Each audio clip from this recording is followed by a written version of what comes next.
Bases dropped on a new edition of Soccer Down Here. It is a Thursday. It's a packed Thursday show. We've got Jillian Sakovits at 9:30. We've got Kevin Egan at 10. We've got Niko Moreno at 10:30. And we've got Jarrett Smith at 9:05. What's up, Jarrett? Not a lot. This is just what we do. We just ferry each other around the show. Basically, yes, that is what we do. We'll get caught up on some of the news because we're going to talk a lot of Atlanta, Colorado, a lot of MLS with Niko Moreno in the last segment, but we'll get caught up on the news. And one of the big pieces of news this morning, Jarrett, John, the Super League is not dead. It's not dead. Well, you can grunt all you want, John, but we've been having this conversation. UEFA needs to realize that they need to figure out some things because they're trying to own their version of the Super League called the Champions League and expand it and make it into basically a Super League. And these other people said, hey, we'd like to make more money than you're giving us. So they're trying to do it. So nobody's right here in any of this. Basically is what it comes down to because they're all chasing the cash. Andrea Agnelli is chasing the cash, and it's always good when Javier Tebas, the president of La Liga, looks over at this crew of Super League people, and especially at Agnelli, and say that they lie more than Vladimir Putin. Wow. That's an amazing sentence. That was on a mic. La Gazzetta dello Sport had this before the Business of Football Summit today, that Andrea Agnelli would unveil a project for a new Super League. The last one didn't make it 48 hours. This one will include, according to all sorts of reports, Premier League teams. And it will not have regular participation from anybody. It is different from the original. It's a lot like the UEFA Nations League is the way that they're trying to structure it this time around. Promotion relegation, 24 clubs gaining direct access to the competition every season based on the results of the previous European campaign. 8 clubs qualifying from the league. It's still unclear how that would actually go. So you would have some regular members and they'd go up and down, and then you'd have clubs qualifying each year. But that's hard to understand how that's going to happen. We'll see if we get more details, but this thing's not dead. And look, Jarrett, we said it when the last one died. I think there were a lot of people who tried to make UEFA out to be the good guys in the situation. They're not. The Champions League's about to have 10 games in the group stage as opposed to 6. And if they make more money, they're going to add more games. It's the same thing, just structured differently because these big clubs are realizing where the money is. It's playing other big clubs. Yeah, it's not a matter of good guys versus bad guys. It's a matter of who wants the money most. Yeah, and it's just guys. And I don't get the idea. If anybody's surprised, you sweet summer child, oh my God, they're back doing it again. Yeah. Look, when the armies of Isengard failed at Helm's Deep, the Dark Lord Sauron didn't just pack up and go home. Tried other things. Just because the Super League failed that first time after 48 hours didn't mean congratulations, you defeated the Super League. Here's your medallion. Go home and, and rest and grow old and peaceful. No, they were going to come back and try again. They were going to do something different. They weren't going to just walk away from. There's a lot of money on the table they're not going to walk away from. Come on, be real about it. Yep. And look, UEFA's making a lot of money on this too, on their Champions League. That's why they're expanding it. So, I mean, there's money. And you're coming off of a couple of years where some of these major clubs, and Juventus is one, and Barcelona is one, and Real Madrid's always about the money, no matter if they have it or they don't. But you've got clubs that need the money. Chelsea's position could be very different going forward than it was before because they're going to be in a very different situation. So, look, this is not going to go away. And, I mean, I think, John, as we kind of settled on things last time this happened, yeah, the way that they rolled it out last time was one of the worst rollouts of anything since New Coke. Yes. It was horrendous. But the concept wasn't going to go away because there's money to be made and there's big, powerful clubs that want to make more of it. When that list could be, and this has been reported by some, you've got Real Madrid, you've got Barca, you've got Athletic. They're on it, and you know it. There's no question about if they're on a list. United City, Chelsea, Liverpool, Inter, AC Milan, Juventus. All the same ones from before. Like, again, the English clubs backing out of it, they backed out of it because they got yelled at very harshly. They didn't back out of it because they didn't believe in it. 30-point penalty if you go in, and that's well. Look, the Premier League's going to have to figure this out, and so is all the other domestic leagues, and you're going to have to figure out the balance here. But it's already going in this direction. This is the part of the conversation that gets left out the whole time. UEFA's already expanding the Champions League. They're not going to stop. They're going to, if it's UEFA running it, if it's some other entity running it, this is already in process, people. So we can stomp our feet and jump on a soapbox and talk about the domestic leagues and all that, but the process is already rolling, and they need to figure out how to find that balance. They have to, because the domestic leagues will get damaged if they become secondary to this. And in some cases, they already are. PSG is a prime example. Did they really get too upset about not winning Ligue 1 last year? Nope. Because they win it all the time. Big whoop. They didn't win it one time. It's something that has to get discussed in a rational way instead of the posturing, because you do need both. And I think the game has to understand that. If all you have is big clubs playing big clubs, it won't feel the same as it does now over time. I don't know how long that is. It might be 5 years, it might be 10 years, whatever.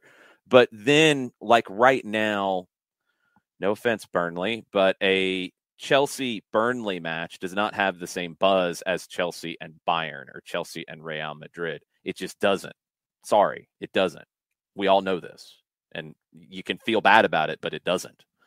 But if you play Bayern every single year and you don't play the Burnleys, I think the feeling does change, but does the money change, Jarrett? And that's the part I don't know, honestly. It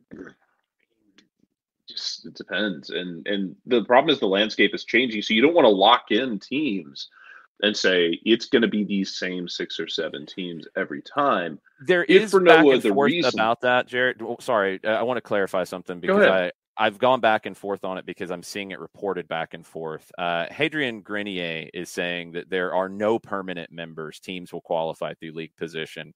There were earlier reports that there were permanent members, and then there were regular changes to it based off league position. So all that's still up in the air, but I'm with you. I think the more permanent members you have, and I get that there's some people here who are starting this thing and they're going to want permanency, but the more regular members you have, I think what you're saying, the more risk you run of it not being as special.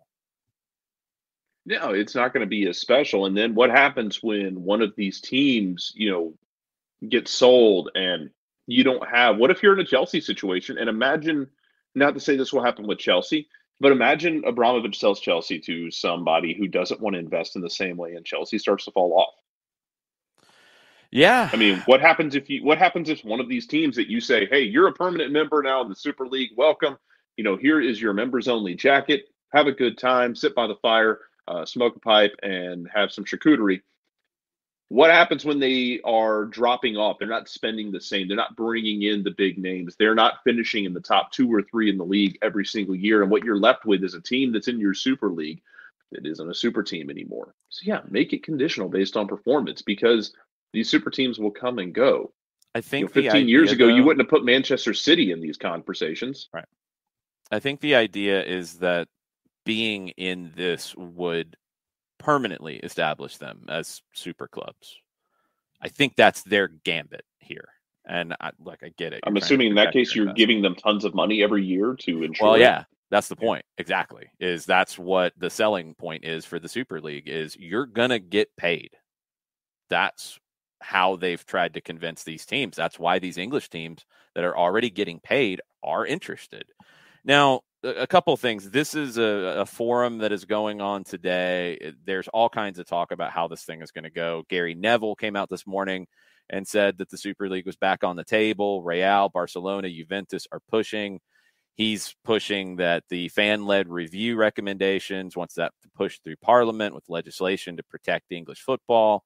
You've got some other reporters saying that they're still working, but there's not going to be any presentation from Andrea Agnelli today. There's people saying there'll be permanent members. There's people saying there won't be permanent members. It's a lot of buzz right now, and Javier Tebas is popping off at people as well. So it's chaos. But no matter if there's an announcement today, if there's not, if there's rumors of it, this is not going to go away. And every time it comes back up, we've got to stop being shocked and doing a Pikachu face. What has to happen, and yeah, FIFA is going to have to get involved in this as well. But primarily, this is going to be a UEFA and FIFA and domestic federation and league conversation. How do you balance and continue what is obviously something that works with Champions League?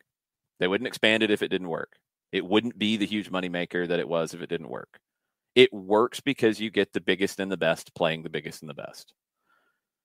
How do you balance that? Is it going to be solidarity payments to the domestic leagues? Is it going to be more back and forth between it? I don't know.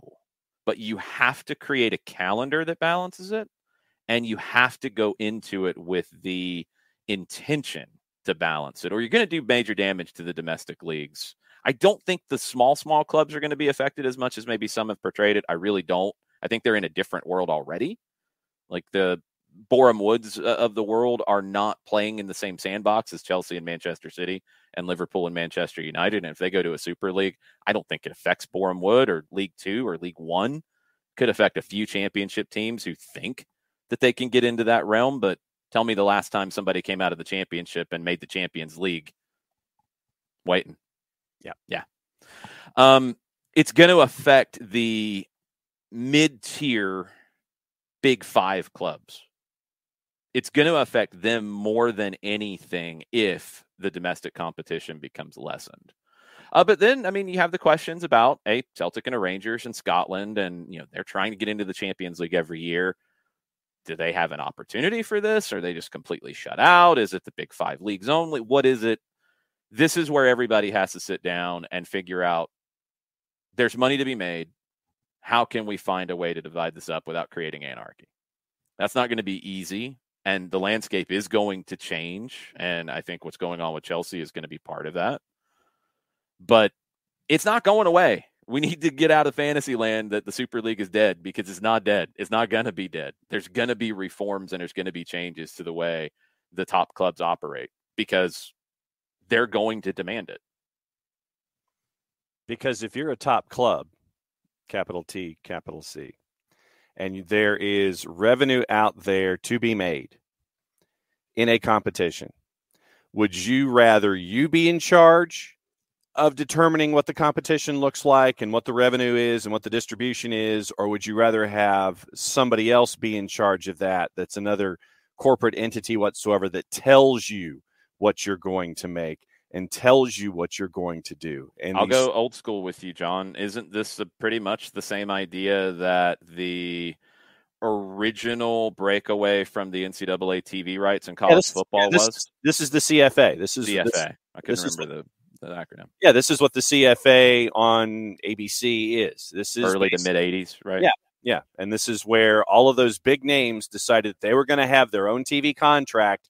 And this is how ABC got a lot of big names on Saturday afternoon college football, by breaking away, calling themselves the CFA, breaking away from the NCAA, getting their own deal. That's what this is, if you look at it through that prism. It's going to happen to some degree. We'll see if it happens in something resembling responsible. Some other bits of news before Jillian joins us in about 10 minutes. Timo Werner's representatives are due to meet with Chelsea officials, according to Goal.com, to better understand Thomas Tuchel's plans for Werner. If they don't go well, he might consider a move back to Germany and Borussia Dortmund. Jarrett, we talked about this yesterday with guys who are coming out of contract at the end of the year. Roman Abramovich made his announcement yesterday.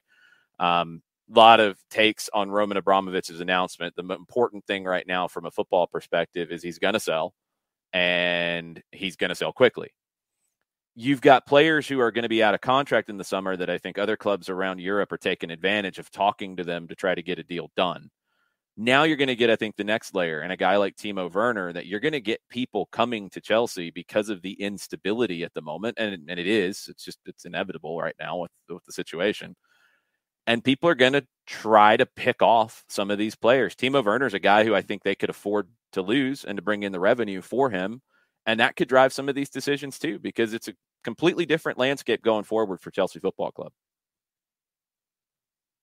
Yeah, I mean, they're going to have to do something. And this is something we talked about with Chelsea. With as much money as they spend bringing guys in, they make money selling guys out. And if he's not going to fit, they do. Sell him at maximum value and don't get in a situation where you start hemorrhaging money every single year. If he doesn't fit, let him go somewhere that's playing and get some money for him. Everybody wins. Everybody's happy. I don't think this is that complicated. Mm-hmm. No, it shouldn't be. Let me rephrase that. Yeah, fair enough. And Chelsea's a club that, we talk about what they do in regards to their transfer policy, and they have the ability to go out and spend big money if they want, and they do when they want to, but they do make money on their transfer dealings. They do a pretty good job of that as well. So they will have struggles here with the new landscape that they're about to deal with. But if anybody is positioned to have to go through this sort of thing, I think they can handle it better than most.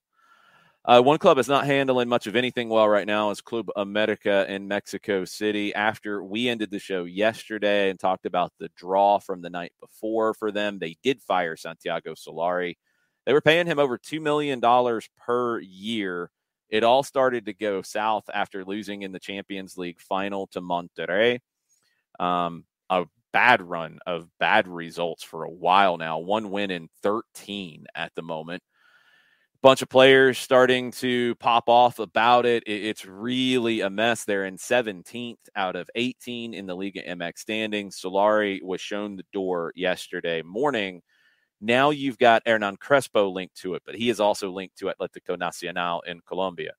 Mario Carrillo is linked to this as well. But also, and I think this is one of the more interesting ones, former Mexican national team manager, former Chicago Fire and New York Red Bulls manager, Juan Carlos Osorio is linked to this job. He is at América de Cali in Colombia right now, but it's not going great for him there, and he might be looking for the exit door. Osorio was making less than what Solari made when he was running the Mexican national team. He was making about $1.2 million, according to reports. Solari is making about $1 million more per year at Club America. That's the kind of change, John, that would draw you to make that jump into the hornet's nest that is Estadio Azteca and Club America right now, because it might not be a position you're in for long, but you're going to be well paid to do it. Yeah. And if you get to be the guy that can improve Club America's standings to get you into the playoff, and then you can make your damage done from there, because we've seen when you just get into the playoff, everybody who's 5 through 12, there was one element one year in one of the playoffs where all the lower seeds advanced in that first round. So the biggest thing right now, get a guy who can get you in, who can then do some damage. And if Osorio can sit there and say, yeah, I know that my expiration date is not going to be very, very long, then if I can get some damage, I can get paid. If I can get in and do some things, then yeah, I'll take it. Barcelona's chasing Erling Haaland. There are reports that Xavi and Joan Laporta have met with Haaland already, making offers. There are reports out of Spain that Joan Laporta and Barcelona are offering, where did it go? 190 million euro to Erling Haaland in 5 years. So divide that by 5. It's not quite Kylian Mbappe, a reported 85 million euro signing bonus if he stays at PSG, but 190 million over 5 years, Jarrett. we don't know where Barcelona's coming up with the money. Let's just leave that out of the conversation right now. If they're offering that kind of money and they're going to find it from somewhere, I'm starting to buy into the Erling Haaland to Barcelona train a little bit more. There is some big, like, if you ever watched Breaking Bad of the meme of Jesse on the ground screaming, he can't keep getting away with it. There's some of that. He can't keep getting away with it energy with Barcelona. If they, after the last 3 years, just rebound into like getting Haaland with a functioning coaching staff and a functioning roster and go back to just basically raising villages. They've got the functioning coaching staff. I think the Xavi move definitely paid off. They've got the young kids coming through. And if they add, and this is what we talked about before with Haaland, you know, what's his ambition? Does he want to go be part of a galaxy of stars, or does he want to be the star?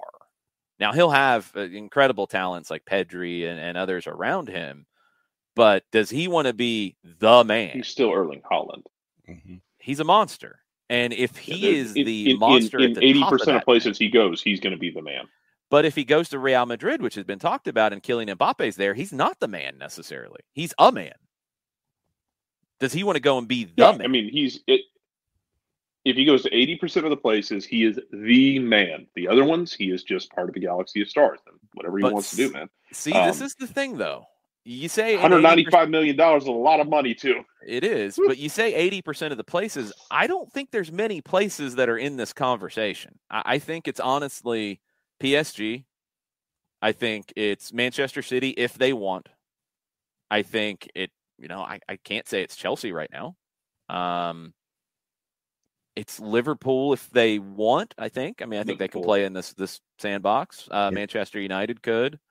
Real Madrid could. Barcelona, okay, call it 98% of places then. No, I think it's 6 places, and I think in those places, that's what I mean. Like it's, but no, that's the thing is if he goes to PSG, he's not the man. He's Messi or Neymar's the man.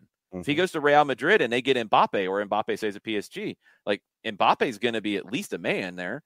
If he goes to Liverpool, are they going to get rid of Mo Salah? Or are they going to keep him? I think they're going to try to keep him. Then he's a man. If he goes to Barcelona, he is the man.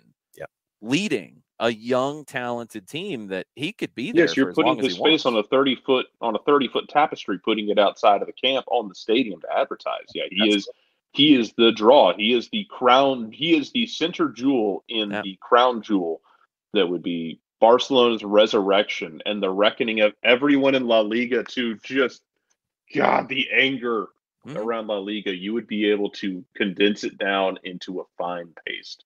He could own that city if he goes and does what we think he's capable of. He's got to stay healthy, and look, injuries are starting to be an issue, and you gotta be a little bit worried when you're talking 190 million for the guy. But if he goes and does what we think he's capable of, and Mbappe goes to Real Madrid, and you get back to that, Javier Tebas is doing a dance in the office at La Liga, and you've got Spain back to where they kind of were in the Messi, Ronaldo days, and potentially for a long time with those two, because they're both young. It could get wild. I don't know where they're coming up with the money, but Xavi and Jordi Cruyff went and met with Erling Haaland in the situation with Barcelona chasing him. Jarrett, we're going to let you go. We've got a tag team partner coming in right now. We will talk to you tomorrow. I will be in Colorado, normal showtime tomorrow on the East Coast, so it'll be very early for me. But we will talk to you and get ready for MLS. Enjoy the plague. I'll stay away from the Prairie Dogs. Prairie Dogs, yes. I'm going to look out for the Prairie Dogs. Good man. See you, Jarrett. All right, take care. All right, let's bring in guest number 1 of the day.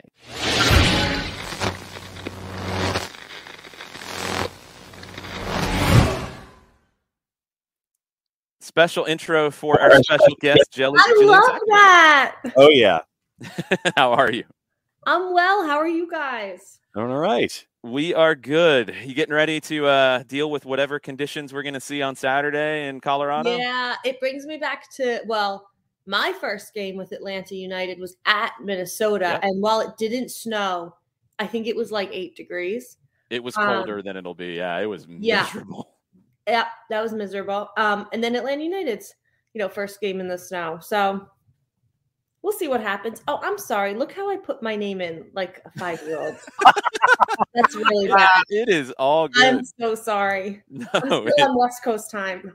It is all good. How was it in LA with the Galaxy and NYC? That was a great match. It was a great match. Specifically, the first half was really good, and then like all teams in week 1, they kind of ran out of steam a little bit in the first 20 minutes of the second half.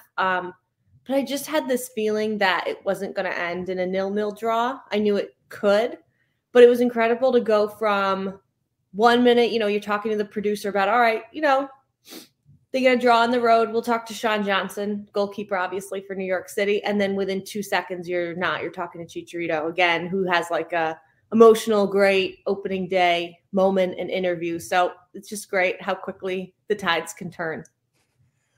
When you have an interview like you had with Chicharito and it is developing like that emotionally on the fly, what's that like for you down there on the sidelines to have that kind of an evolution happen right there and then, just as a match ends the way that it does? I prefer it that way, to be totally honest, because then you're getting the real emotions, and you're just asking it's kind of great because you don't have any time to come up with the questions. You're asking the questions that genuinely sitting at home are what pops to mind, which if it's 5 or 10 minutes out from whistle, you're overthinking it. You're on your phone checking like, oh, has he had a brace before? What, like, you're overthinking it. And I like that you kind of can't overthink it. And you just have to ask the questions that are what I'd be thinking if I was sitting at home on my couch, which is what I'm doing right now. Let's go behind the curtain a little bit, because I think for people who, have watched you for years, to understand like how difficult your role can get sometimes. Like, you go into a game with an idea of what the story will be and who you want to talk about, who you want to talk to, but it can change so fast in the run of 90 minutes. Yeah. And, so that's such a good point, Jason. And when I first started, that was the biggest thing that always gave me anxiety, is you want to prepare and you want to know things. But at the end of the day, there's only so much that you can do. And that's what gave me serious anxiety about, my first game for ESPN, is that I want to do a good job. But at the end of the day, outside of prep and just knowing, who each guy is on the team, the sideline reporter's job is mostly what happens in the game. So it very quickly becomes out of your control. Is Ronnie Dyla going to talk to me? Is Greg Vanny going to talk to me?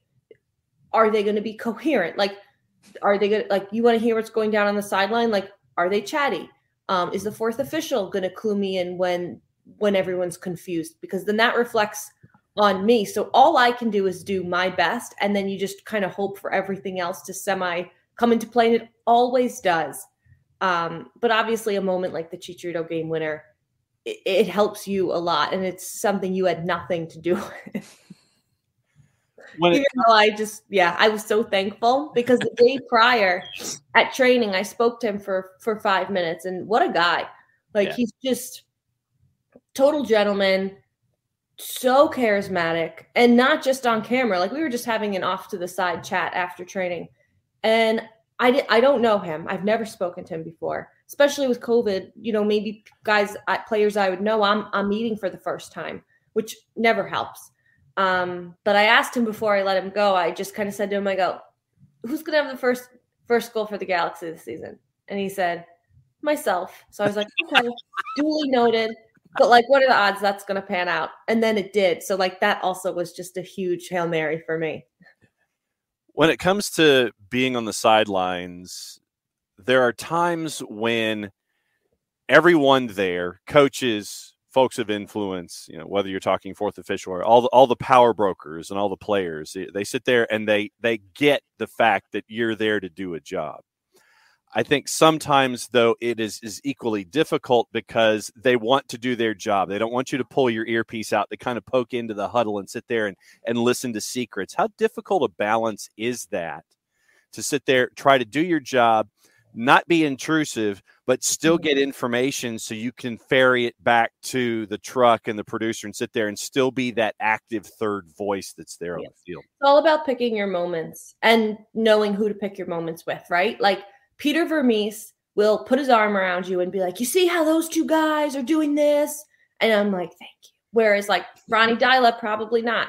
So it's all about picking your moments and just knowing the guys. Like, this is years in the making. I've worked for MLS for 7 years and knew Greg Vanney at Toronto, knew Greg Vanney in LA, and it was still extremely challenging to know when to bug him. And, I just went up to him before the game, like 2 hours before kick, and I said to him, listen, Greg, I know that you guys have not, national TV has not had sideline outside of 1 or 2 games now we're on 3 seasons. Yeah. So if I have a question in game, I promise I'm not going to come to you a lot, but do you want it to be you or do you want it to be one of your assistants? And he kind of thought about it, and he said myself.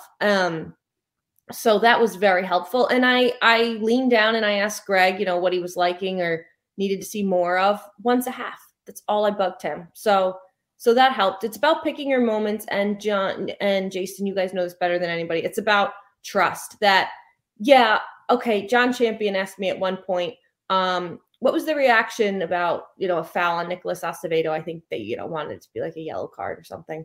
And I said, of course, what I heard was very different. There's a lot of expletives and screaming and running over to the fourth official, but you just word it differently. Like, well,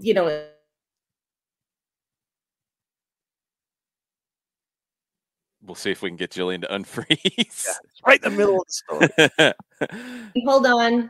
No, we're good. Are we good? Yeah. It's about trust, and you can lose it so quickly.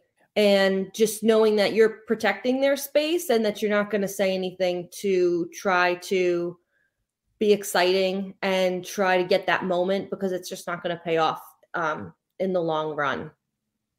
I didn't think about that. It's been so long, I think, from a national perspective, that we've had sideline reporters involved. You were able to get back involved, at least on the home games last year. Just how challenging was it to be back in that role after these weird few years we've had? Yeah, well, I can tell you this. Gonzalo Pineda made it a lot easier, and so did Rob Valentino. Yeah. They are 2 of the easiest guys to talk to on the sideline. Tata Martino, Frank de Boer were more closed off on the sideline. That was just their personalities. So I would actually say it was more challenging before COVID, because that was just their coaching style. And I totally respect that. And Rob and Gonzalo are a little bit different. I never got to be down on the sideline with Steven Glass. I would have liked that. I was down on the sideline for 1 game with Heinze. So yeah, it's been great. It's been great, quote, post-COVID, just due to who you're dealing with. And when I did sideline for FS1 and we had a Seattle game, Gonzalo Pineda was my liaison for Brian Schmetzer. Excellent. So Gonzalo just gets it, and it's so great. And again, I probably go up to him once a half, and it's just when I either see them really excited about something and like, what are you liking that you're seeing? Or like they're all throwing their hands up and kind of, retooling maybe the way that they want their guys playing. And that's what I go over and ask them. And I also try to wait for a dead ball of sorts. That helps. Yeah. When it comes to an average week, and I know that there's no such thing as an average week, especially here in season, can you break down what your average week is for game prep, what you do, where your sources are, how many hours? I mean, is it 26 hours a day, 9 days a week? How much prep goes into a prep week for you when it comes to a broadcast? Yeah. So like today is a perfect example of my day before I leave, right? It's pajamas / sweats, and then getting up, doing some calls, things like that. And then I really dive into whatever's going on that's most recent. And I kind of have like a running chart throughout the year of storylines and things that I've seen from different guys and maybe the way that they've progressed, right? Like with Wiley, like all the great stuff he's said this week, so that in maybe a few months, if something else changes or something else comes, I can be like, remember in week 1, you said this. So I'm kind of like building those out. And then I'm also reaching out to the away broadcasters and just kind of having a chat, totally casual chat with them to just kind of hear where they're at. And again, none of it might specifically come into the broadcast in terms of quotes, but it really helps with a 30-minute pregame show. And it really helps with just when you're down on the bench. So to answer your question, I would say it really is a 5-day-a-week job, even if you're doing a game, as you guys know. So let's say the game is Saturday. It's really like a Tuesday to Saturday, Tuesday to Sunday kind of job. And then I try to tell myself like Monday, I'm going to do nothing. And then that never happens. You know? No. but that's what makes us, so blessed and lucky to have these jobs is then on Monday, I'm looking at random stuff about the Houston Dynamo. So it's all the time, John, just like you guys. It's the same thing. One question from the Twitch pitch, and I know you've been working on this. How much, when you have a Latino coaching staff, are you picking up in Spanish? So here's the thing about that. I might have a very good sense of what they're saying, but I don't feel comfortable or confident enough to be able to take that and translate it accurately into what they really mean. Because so much is in cadence, even the way I talk, if I'm being sarcastic, if I'm being like, so I'll have a sense that he wants so-and-so to pinch in or to go out or like, get back. Like, I know that. So I feel pretty comfortable with that, but I definitely don't feel comfortable enough to translate what somebody has to say. When it comes to behind the scenes stuff in preparation, I know that a lot of folks will sit there and they see TV, they see the pregame show, they see the match itself, they see the postgame show.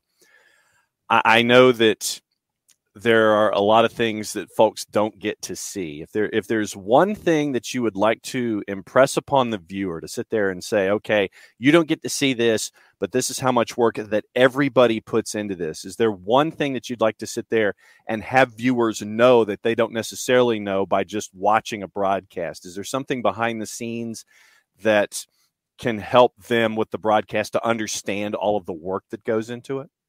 Well, the first thing I'll say is our fans are always so thankful of the work that we do. And I find it so over the top nice because it's like, listen, like this is I feel so lucky to have this job. So you don't need to thank me because I'm watching a lot of Atlanta United this week and talking about it, but I do appreciate it. I'd say the biggest thing, John, would be just any sound bites that they have said all week. Whether I'm in the Uber or I'm working out or whatever it is, like I'm listening to everything that every guy has said all week, listening to everything. There's not an article that's probably put out during the course of the week that I haven't read. And even to agree or to disagree with it, I just want to know what everyone is saying. So just to know that anything that has been said about Atlanta United or by Atlanta United, I have tried to absorb into my brain as I head into that week.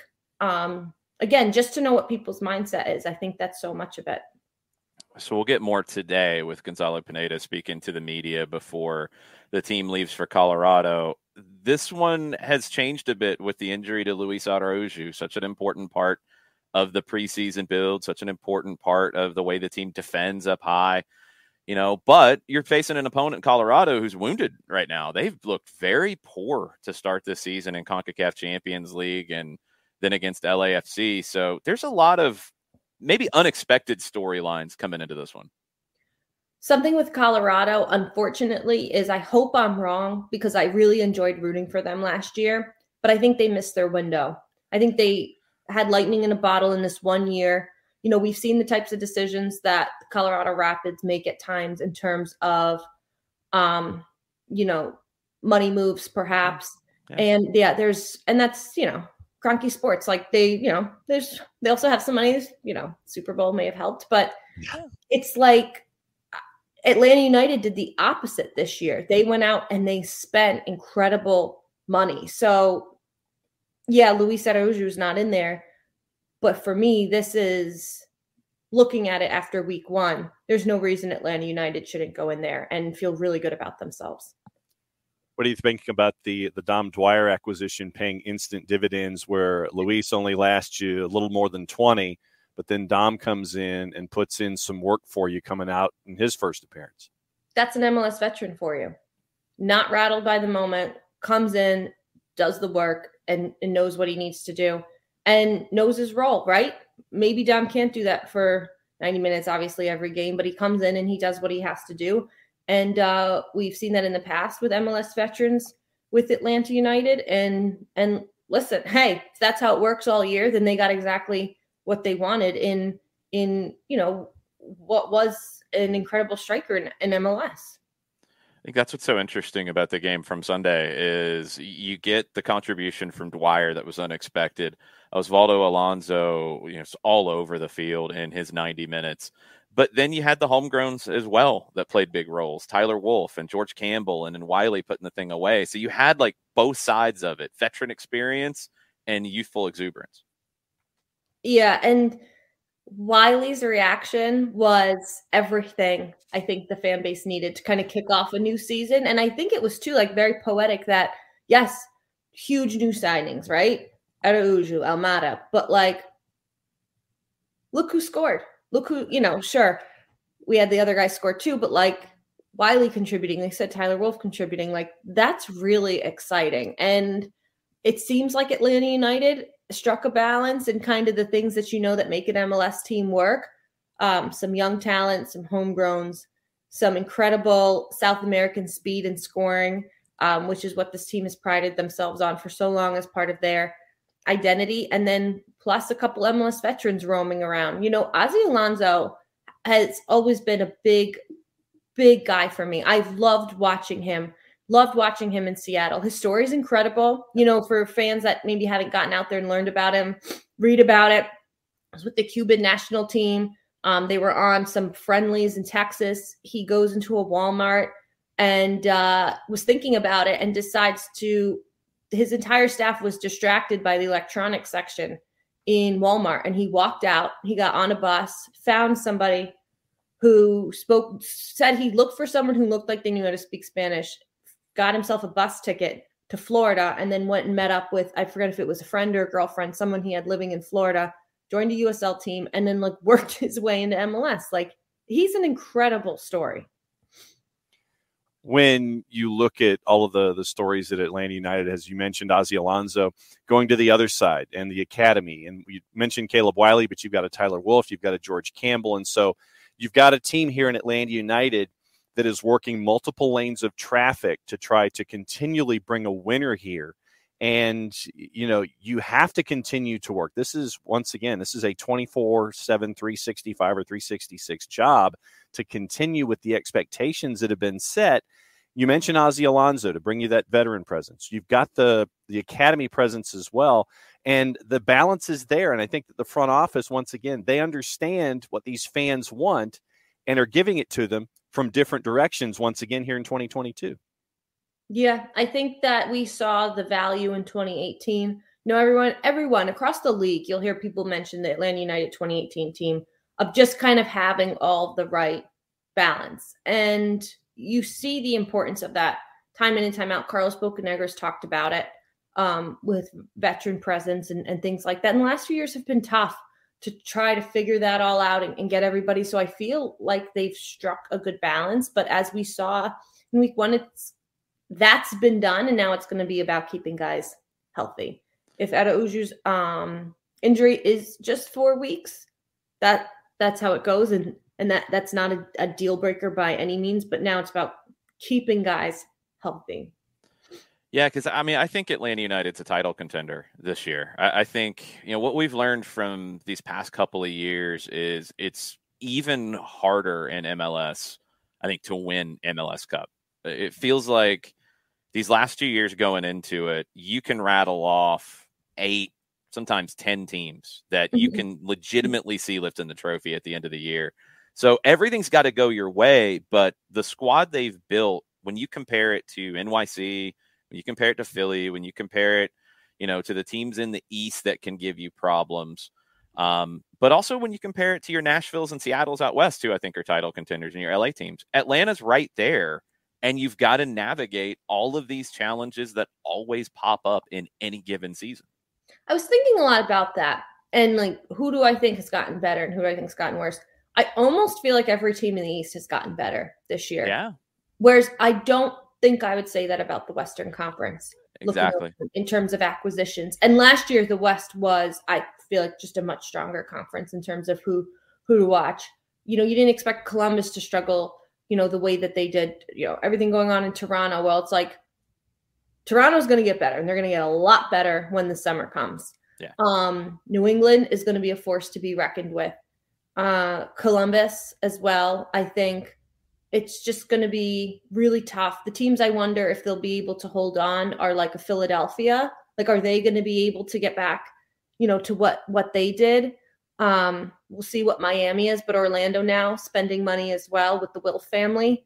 It's really going to be interesting. I don't feel like I have a great sense for where I have thoughts, but where teams are going to stack up this year. It's kind of exciting. There's a few swing teams like LAFC. I could see winning the West and I could see missing the playoffs. Like it could go either way. And the Vela contract situation is a huge part of that. He's the only guy in MLS to ever designated player to ever have a contract ending in the middle of the year. It ends in June. I expected that he was the only guy to do it because you create a situation that, look, if he doesn't do a new deal, we've never been in this situation. He should technically be a free agent in MLS. In MLS world, he should be a free agent. I think there's some other teams he'd have his eyes on. The Miami thing has come up. Yeah, I've heard that. I've heard that rumor. Mm-hmm. How wild would that be? Oh gosh! Mid-season flip. And then I saw on Sirius XM Tony Mula saying Messi's coming to Miami in 2023 or whatever. So I can buy that after the World Cup. I can absolutely see him in Miami. And what if Vela's there somehow and it's the two of them? Good grief! Now you're talking about a world I don't want to live in. Well, I kind of do and I kind of don't. Like I'm kind of excited by that. It's not Orlando. That's a little bit better. I can deal with Miami, I guess. Yeah, I don't have as much animosity there. I think one that we're going to get some animosity for, though, we're already starting to see it bubble up a bit, is Charlotte. And Charlotte's big new debut on Saturday night with a huge crowd. Holy. And then they come to town and look, their manager's already made his feelings clear on their roster so far. It's not good. Tepper, I believe, is the richest, wealthiest owner in MLS. I don't know how they got this wrong, especially, Jason, because they had an extra year to build this roster. They were supposed to come into MLS last year, and then they stalled it due to COVID. Yep. So then you're like, oh, okay. St. Louis is signing. What were you doing? Yeah. Where is everybody?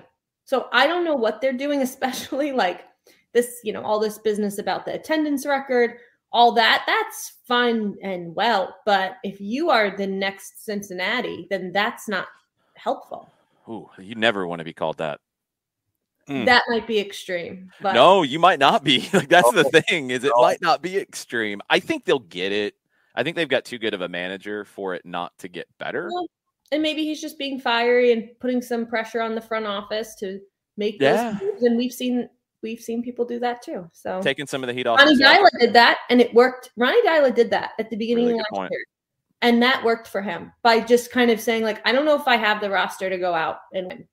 And that's a little pressure on them. Now, granted, I talked to Tati Castellanos, and I just point blank asked him, do you want to go to Europe this summer? He said yes. No huge secret there. So we'll see with New York City. They made some good moves. I like getting a DP center back. I think that's a smart, maybe not the sexiest choice, but smart. For them, they needed to. That was the right move for them. So then rank, I guess, Atlanta United's rivals now with the introduction to Charlotte. We know the purple team is in there. Charlotte has been mouthing off with Tepper ever since day one. Nashville was, but now they're in the West chasing Seattle for a Western Conference title. How would you rank the rivals right now for Atlanta United? I actually wanted to ask Joseph this because I was trying to think about it myself, but I guess I would go Orlando. Duh. Yeah. Then I think for meeting number one, it's Charlotte next because they just got to go prove it. Yeah. And then after that, I think Charlotte is going to dwindle if they continue to play the way that they've played and have a roster that we've seen so far. So maybe I'd go Orlando. Can I go Miami, Charlotte, Nashville? I would say the New York Red Bulls are a rival of. They are. And Columbus are rivals of Atlanta United. Columbus is a sneaky one. I learned last year because I said something positive about Toronto at one point, and I got yelled at by our fan base for a long time. Toronto generates a lot of hatred. Yeah. There's that one game that really has everybody still ticked off, but they shouldn't, because it was that game that probably got them an MLS Cup. So it's okay. I remember Dan Gargan to this day saying, like, we were all like, just as you guys were as well, pit in our stomach, like, I cannot believe that happened. Decision day 2015, like, after this year, like, that's how this is going to end. And Dan goes, if they win MLS Cup, no one's going to remember who won the Supporter Shield. And I was like, okay. And then that is what happened. 100%. Well, I will see you in Colorado, Jillian. Great. Tomorrow. Yes. Very exciting. Our TV crew is back on the road. We have not been on the road since fall of 2019. So Get Mo Adu on the road. That's going to be a different animal entirely. It's never Mo. It's Kevin that you got to watch out for. Oh, yeah, I know. It's Kevin that you got to be like, hey, come back. Kevin is going to be – I've been talking to him all week. He's so excited. He's so pumped up. And so not that Mo isn't, but, like, Kevin is just more vocal, as you know. Yes. So for these kinds of conditions, what are you taking with you to prepare? Because it's supposed to be high in the 40s, low in the high teens, hot hands. How many layers? What are we looking at here? So I bring my biggest, longest coat.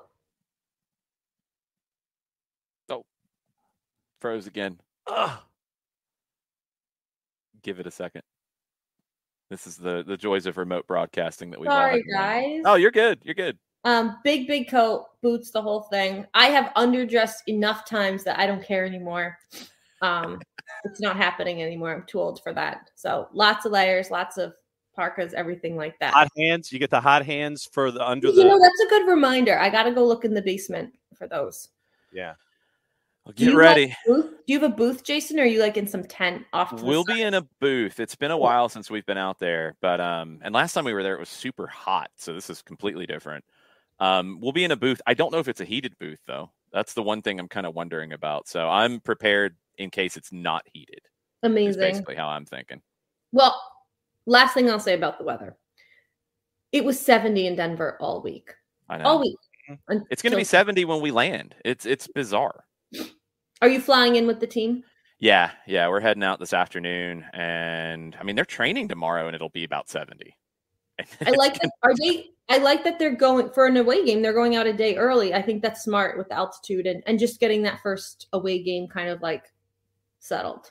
Yeah. Well, before you go, we have a tag team partner coming in. If I think he has his stuff all ready to go, it looks like it. I'm actually surprised. Kevin usually completely botches the technology. I think he actually got this one right.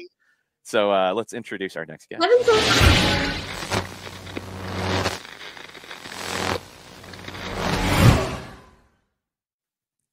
Tagging in Kevin Egan. There he is. Hey. Good morning, guys. How are we? Morning, Kev. Good. How are you? Hi. Wonderful, thanks. Wonderful. Just dropped little Jimmy Andy Egan off at school today. So he's one of the most fun parts of the day is the car line, where he gets to jump up front in the car and have fun and shout out the window, "Hi, kids!" to everyone else. So all is well. Yeah, excited to chat a little Atlanta United with you guys. Yeah, we were talking about preparing for the conditions. Jillian's got it a little bit worse than you do, but this is going to be a little odd tomorrow in Colorado after the nice weather we've had here in Atlanta this week. Yeah, exactly. And given that it's been, Jill, you've probably mentioned this, we've been talking about it. It's been so lovely there all week. And then as soon as we get there, in comes the snow. Is it expected to be a pretty bad snowstorm? No, it's supposed to be cold, but I don't think they're expecting a whole lot of accumulation. Okay. It could change. Who knows? The way the weather is right now, who knows what happens at this point? Yeah, you just roll with it. Like, it's great to have flashbacks to that game in 2017 in Minnesota as well. When you really, you roll back to what a good time that was, given the opening day and the buzz around the team. The disappointing result, but there were so many positives to take from it, far more positives than what Charlotte are talking about after their performance at the weekend. But then you go to Minnesota, Joseph scores after 2.5 minutes. There's 3 goals inside like 23 minutes. And that was the breakout performance. And I thought that the Latino players, the South American players, weren't supposed to perform in that kind of kind of conditions, those conditions. So it was a wonderful memory to revisit this week in preparation for those conditions in Colorado. Updating the temperature, it's supposed to be the low in the mid-20s, so high 49 and low of 26. So that's what we're looking at. That's not Stinger, that Jill. Stinger for you, Jill. Oh, I'll be fine. That's not that bad. I thought it might be worse. That's not that bad. No. I think the wind would be the only concern if the wind chill picks up, but I don't think it's supposed to be that. This windy. is the only thing, when you look at the weather, it's not the snowflake anymore. It's the little raindrops with the snows coming out of them. And that doesn't have me excited. That means the rain, snow. Oh. Yeah, that part's not good. But whatever it is, it'll be just fine. We'll get stocked up on the hot hands. Make sure you got everything you need. And we'll see you in Denver tomorrow night, Jill. Bye, guys. Have fun. See you, Jay. Safe travels. Good, Jill. Bye. Jillian Sakovits. Make sure you're following her on social media. Make sure you're following at Kev_Egan as well. I want to bounce around a lot of stuff with you, Kevin, while we got you, because I was listening to the football show today. There's so much going on in the world of football, but also in MLS. So we're going to bounce around a lot of stuff and finish with Atlanta United. Okay. We talked early on about this new resurgence of the Super League coming back, it sounds like.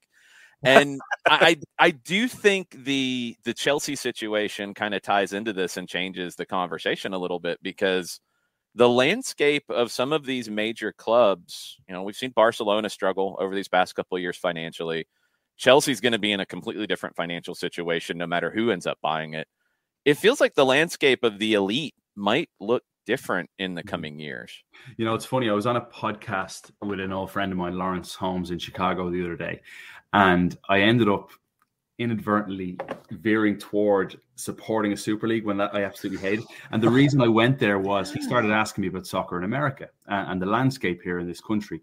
And I said that my point on it was that no matter how we continue to grow this game here, the challenge is still, it's incredibly difficult, given that NFL, NHL, MLB, NBA have 100% of the pie of the greatest league in their sport in the world. So when a TV network buys that property, they get the Monday Night Football. They know it's an instant hit. Everybody's watching Monday Night Football. Whereas CBS, for example, can purchase Serie A. And while they spend millions and millions and millions on it, and it's a wonderful property and they're doing an exceptional job, I love what they're doing, it's still incredibly difficult because they're competing for that small slice of the entire pie, and in direct competition with the Bundesliga on ESPN, in direct competition with Liga on BN, and direct competition with the Premier League. And, MLS will have direct competition with Liga MX and so on. So, last week, Jason and John, we had Champions League on the same day as the Premier League. So you've got NBC in direct competition with CBS. In many ways, we're killing ourselves when we talk about the growth of the game. It's a good thing, certainly. You put in a restaurant next to a great restaurant, the restaurant's going to do well. However, it's always going to be that challenge for our game. And in talking about that, he said, well, what's the solution? I'm saying, here we go. So I'm veering towards the Super League, and I hate the idea of the Super League. But if the food is different, if we're using the restaurant analogy here, yeah. But if the food is different at each individual restaurant, aren't you basically sitting there saying, if you like our food, come to our restaurant. If you like that food, go to that restaurant. I think that it's while it is competition among networks, I think at the same time, though, you're looking at the idea of, okay, you're locking into this micro idea of liking our league, correct, as opposed to the whole landscape. I would think that more product on TV and streaming networks is better for the exposure of the sport.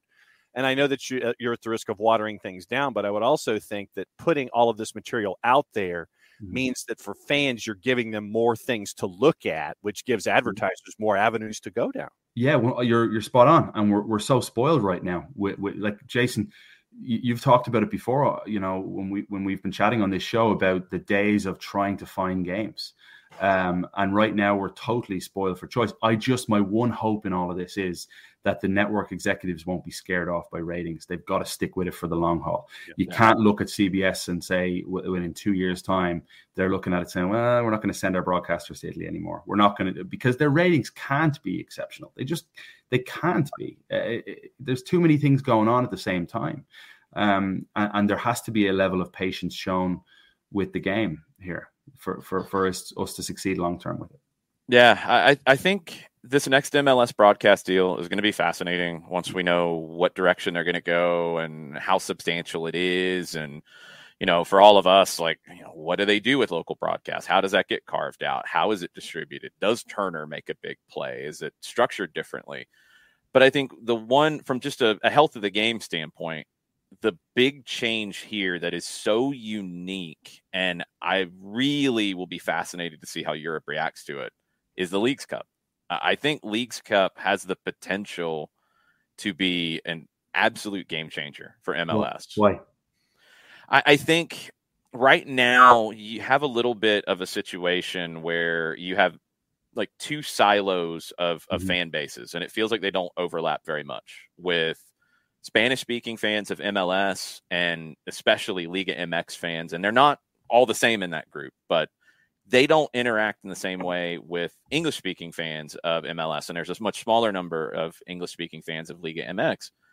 You get Leagues Cup and you get the conversation that we get around a World Cup, where it's a World Cup format of a group stage and in knockouts and what that can do. I think you're going to get a deeper, maybe affinity for MLS from Liga MX fans, because they're going to get to see these teams up close and interact with them more regularly. And maybe the other way too. I mean, I know I've been paying more attention to Liga MX because of CONCACAF Champions League. You get something like this, there's going to be a team that we're nerds about this stuff. There's going to be a team that we love the way they play, or there's a player that grabs our attention, and we're going to get stuck into their history. 100%. No, totally agree. I hope that it's done correctly from a broadcast standpoint. We've had some really disappointing times from a broadcast standpoint, in recent times. Just take the Seattle game recently.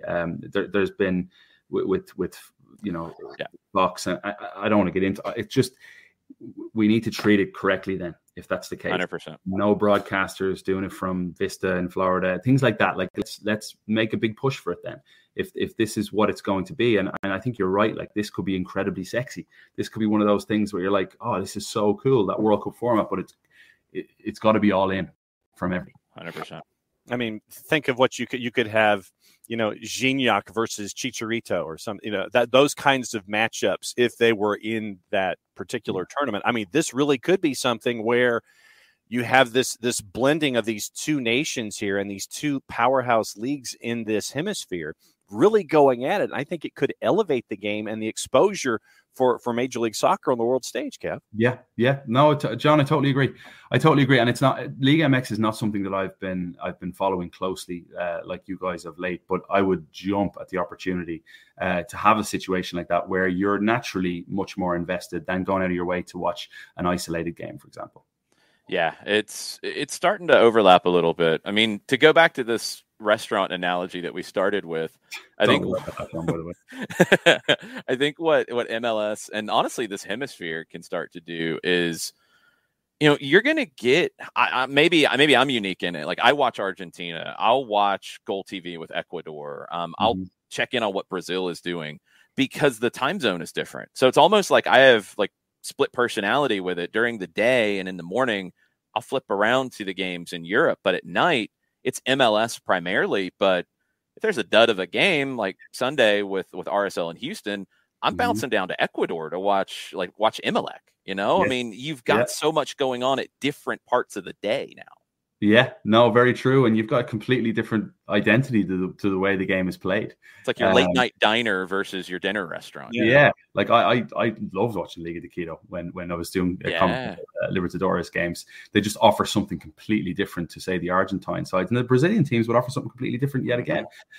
So much fun. And I'm excited for this weekend, though, our first broadcast of the season on Bally Sports, and to be back out there at the stadium away from home to travel with Mo and Jill for me for a first time as a Trident is going to be a lot of fun. I may be on the same flight as you, Jason. I don't know which one you're taking off from, but you're going with the team today?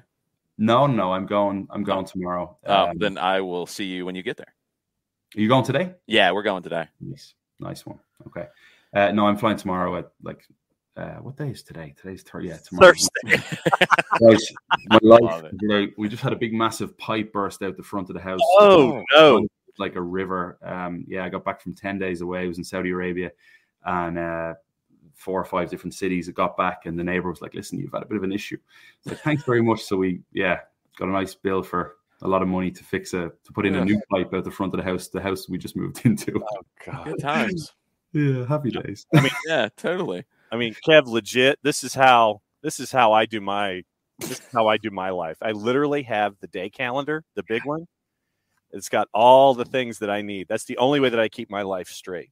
Yeah, pretty much the same right now. But these are tiny issues with everything going on, obviously, in the world right now. Are just you turn on the news for 2 seconds and you get a healthy dose of perspective. Yeah, yep. You do. When it comes to leading into the match in Colorado, I guess we can kind of get toward Atlanta United here a little bit. Your takeaways from 30,000 feet now that you've had a couple days to digest what happened in the match at Mercedes-Benz this past weekend with Sporting. Well, you saw me up there, John. We were chatting up in the press box. I couldn't stop smiling. I said this to you, Jason, when we were messaging each other the other day. I just had all the feels because it felt different. That's the feeling, that sensation you got when you were there was like one of old. The packed house, the way the team played, when there were doubts coming in about what type of performance we'd see, given the performances in preseason were fine. It's preseason, but given the performances of the individual and then the collective in that match, I thought was fantastic. George Campbell was next level for a 20-year-old. To see Caleb Wiley come on and do what he did.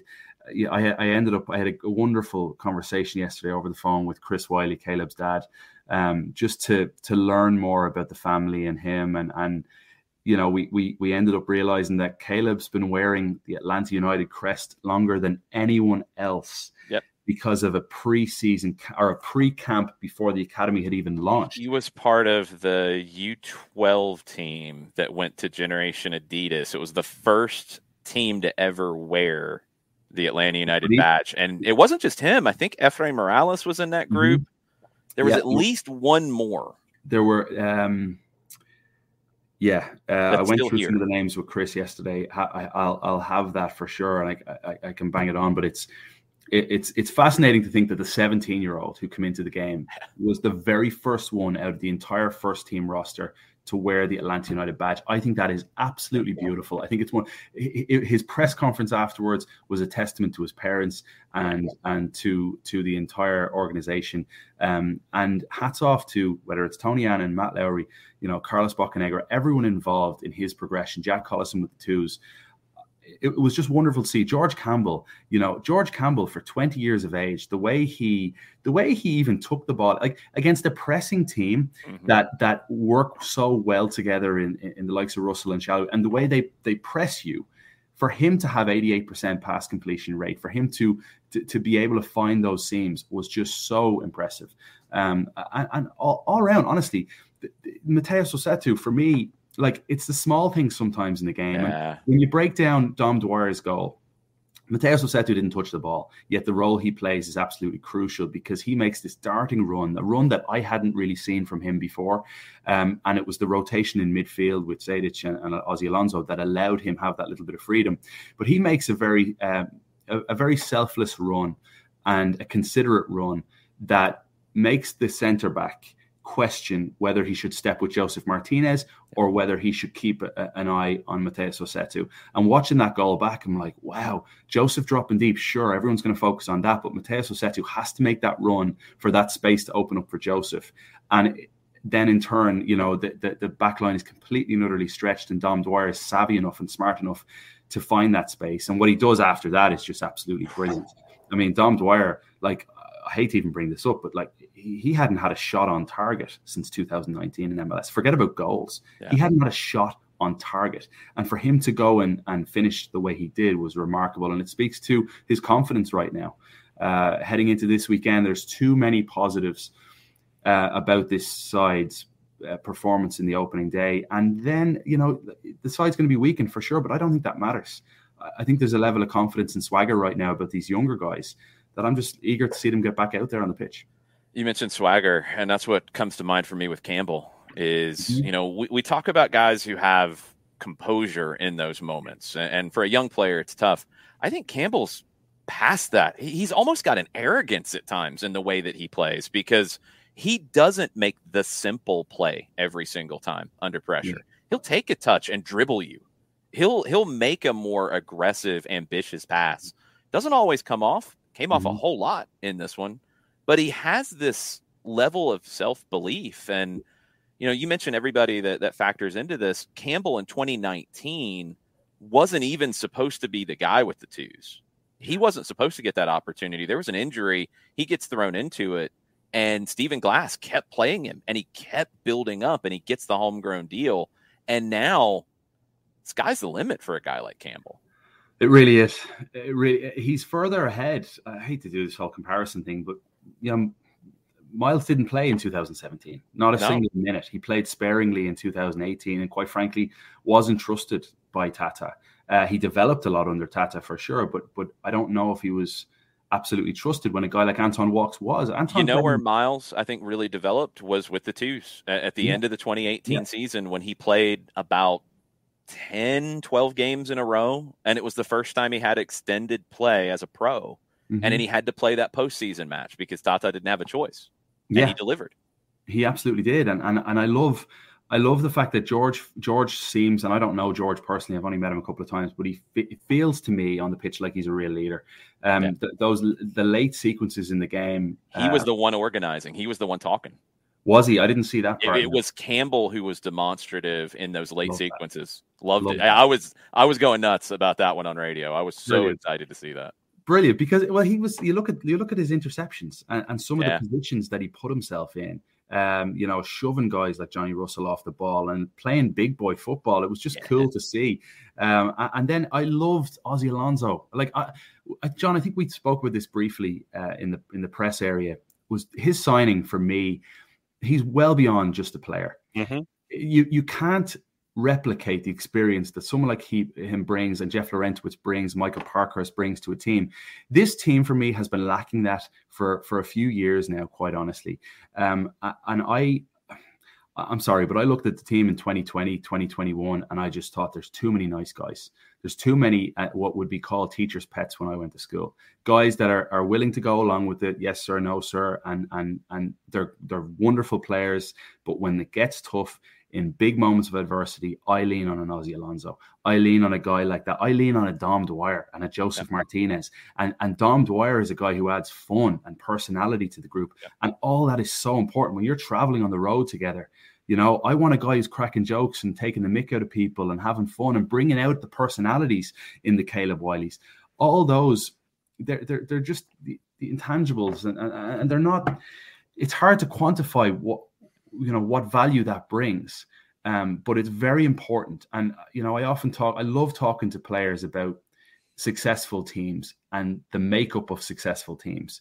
And more often than not, you'll find that winners have personalities. Big time personalities. And when I talk about, I shouldn't say the players don't have personalities or didn't, a lot of them, but a lot of them are very young, and a lot of them that needs to be cultivated and brought out of them. And having a guy like Ozzy Alonso in a dressing room is massive. Let me ask your opinion about another guy on that back line, Andrew Gootman, and what we saw from him in match number 1, since he and Johnny Russell were having their tete-a-tete for as long as they were out there. I mean, Andrew Gootman really was strong once again there on the left. He was flawless, really. He was excellent. Gonzalo Pineda spoke about him in the press conference afterwards, and I think he said something along the lines of, paraphrasing here, of just improving further down the field, like maybe his final pass or whatever else. But his performance all around, he described him as a warrior. That's what he said about Hernandez and Gootman. And he was. But now all of a sudden we're in a position where we've got 2 internationals in the fullback position, competing for a right back slot in Brooks Lennon and Ronald Hernandez. And on the left-hand side, you've got Gootman, who wins man of the match at the weekend, and you've got a young Caleb Wiley who will be in the team. Whether you like it or not, that guy will always rise to the level. And I loved speaking with Chris's father about that. And he said, to be honest, he said, Caleb's just been that guy since he was a kid. Doesn't matter what you put him in, what level you put him in. If they're better, he will rise to the occasion and he'll learn. And he told me a quick story yesterday about when in training, there was one occasion when Franco Escobar was just all over him. And Caleb was 15 or 16 at the time. And he was all over him, kept picking the pocket, kept taking the ball off, and was roughing the challenge. And he got in the car afterwards, and Chris Wiley said, well, how was it? And he didn't want to tell Caleb that he had been watching. And he said, Escobar was all over me. And his dad said, what are you going to do about it, And Caleb's response was, think about this. How intelligent is this? He said, I just have to learn to think faster. And I love that. And every aspect of his development has been fun for me to see from afar. Jason, you've seen it. John, you've seen it much closer than I have. But from what I know about him as a person, he's going to do everything within his power to be as successful on that football pitch as possible. This preseason has been that. I mean, as high as I've always been on Caleb Wiley since he burst through at 15 with the twos in 2020. When he was signed, knowing what I knew about Andrew Gootman, knowing what you know about Mikey Ambrose being there as well, I didn't expect Caleb to play a lot for the first team when he was signed. Yeah. When I got the chance to call the preseason games, go to Guadalajara and see that game up close against Celaya, you could just see that he's not here to make up numbers. He's not here to be happy with playing for the twos this season. He's going to play. That raw pace, Jason, that raw pace. And he's always willing to take on players. And not only that, he's 17. So he's still developing. He hasn't reached his physical peak yet. Yep. No question about it. He's grown so much in this last year. Just seeing him at different points in 2021. He's thicker. He's faster than he was. And he's a good defender too. I think with the first team, honestly, we might not see him as much at left back as we see him at left wing because of that pace. And that's okay early on. He's going to get these experiences. But when Gootman needs a break, you can slot him in at left back, and he's a good enough defender to handle things just fine. So at right back then, because I think when we break down the team, Gonzalo Pineda has alluded to the fact that I think he's going to go with 4 at the back, right? It's going to look like a 4-2-3-1 on paper. I think that's where he wants to be. You'll see the odd game here and there where I think you'll get a line of 3/5. But I think his base wants to be 4-3-3. So with that, then the discussion is not necessarily the centre backs when fully fit. You would think would be Franco and Robinson, although George Campbell is absolutely going to have a say about that. And then the fullback positions are absolutely up for debate because Hernandez and Lennon are such different players. And then in midfield, that's where I find it most fascinating because the front four should, in theory, pick themselves. Yes. The two in midfield, I think they're all different players. They're all different and they all offer different qualities, which is brilliant for Gonzalo Pineda. It's a great headache to have, and he'll adjust things you would think against different opponents. Yeah. Right now, you've got a guy like Sejdic who stepped in and I thought was marvelous. Yep. Yes, he was. He was so savvy in possession. And again, going back to that Dom Dwyer goal, look at Sejdic taking the ball out from Miles Robinson out of the sky, and the most perfect pinpoint pass. It was the speed of thought from Sejdic that impressed me most there, to get it to Martinez as quick as possible. And that sprung the counterattack. Ozzy Alonso offers something different. He's not going to play every game, of course. Franco Ibarra is maybe of that mold a little bit, but he's going to run a lot more. He's going to cover a lot more ground. Hyman's your transition king. Like, he's that guy. He's your Luka Modric type player, like defense to attack. He's so savvy in those moments. And then Sosa's your regista. He's much more of the playmaker from deep. So I'm fascinated by what the best combination will be. There's no way Gonzalo Pineda could know yet. No way. I think it's going to change throughout the year. And the one guy you didn't mention is the one that, honestly, I think Pineda might like the most right now and trust the most, is Mateus Ossetio. Yes, correct. He's played him consistently, and another linking guy. And I think he's better defensively than we ever would have guessed coming in. And if he can start, like you mentioned, the run he made off the ball, if he can start to impact the attacking half more, I think he's going to have more opportunity to do so. He's never done that in his career. He's never really been asked to. Correct. Yeah, you're right. You're right. And like when I look at his game last year, and this is going back to, and it doesn't help that he wears the number 9, just the optics of it. Yeah, it doesn't help. Let's not get into Dom Dwyer wearing 4 as well. But like, it doesn't help. Mateus is wearing the number 9, and you expect that, but I don't know. I've said this to you before, Jason. I struggle to know exactly what he is. And that's not really a bad thing either, because he's a very versatile player. And with this group, he was so versatile, because oftentimes we looked at Ozzy Alonso made some ambitious runs, which was pretty cool to see in the first game. And Mateus Osetu was then sitting deeper, and Sejdic was rotating in and out. And the communication between all three for their very first game together was very impressive. Yeah, and really good stuff. And you're doing this without Almada. You're doing this without a healthy Marcelino Moreno so far. So, and to have all of these position battles Monday through Friday, this is good stuff, because you're challenging everybody else. I think everybody else gets better as they go because they're being challenged Monday through Friday.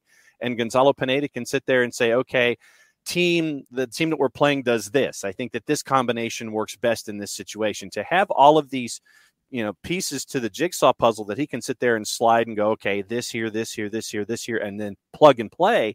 Obviously, having this depth that has been presented in front of him, and you're still not at 100% with everybody on your roster, speaks well with what they've built. So this brings the Joseph Martinez discussion up for me, if you don't mind, if I lead us there. Yeah. I think Martinez is set to have a ridiculously good year in scoring, and there's some people out there that question that. And, and rightly so. Like Rob with Dirty South Soccer, I read something the other day, one of his pieces talking about how we may just be seeing a different version of Joseph now emerge, which is absolutely fair. But with that, the goal production may dry up a little bit. I see where he's going, but I disagree. I think Joseph played to what the game had to offer against Sporting Kansas City and to what was on the field against Sporting Kansas City. I think when Thiago Almada comes in, and hopefully Araujo is no longer than 4 weeks, and they can start to get that click. When Joseph can become that predator again, I just see so many chances being created. If this team can keep up that high press that we saw, that energy, that enthusiasm to win the ball back higher up the field. We haven't even mentioned Tyler Wolff yet and his involvement in the first goal. But if the team can keep that aspect up, and then you've got an Almada who can pick the passes, I think Martinez is in for a golden boot year, if I'm honest. Could be. I think if he isn't, it's not because of anything about him. It's because goals get spread maybe a little bit more. I could see that happening. But I want to finish with this. You mentioned that counter pressure, winning the ball back. If there's one thing from preseason that I feel like I learned the most, getting a chance to see a lot of it, is that has been such a focus of how they press, how they do it maybe a little differently than we've seen Atlanta do it in the past. You're really trying to pinch it into a corner when the team's building out of the back.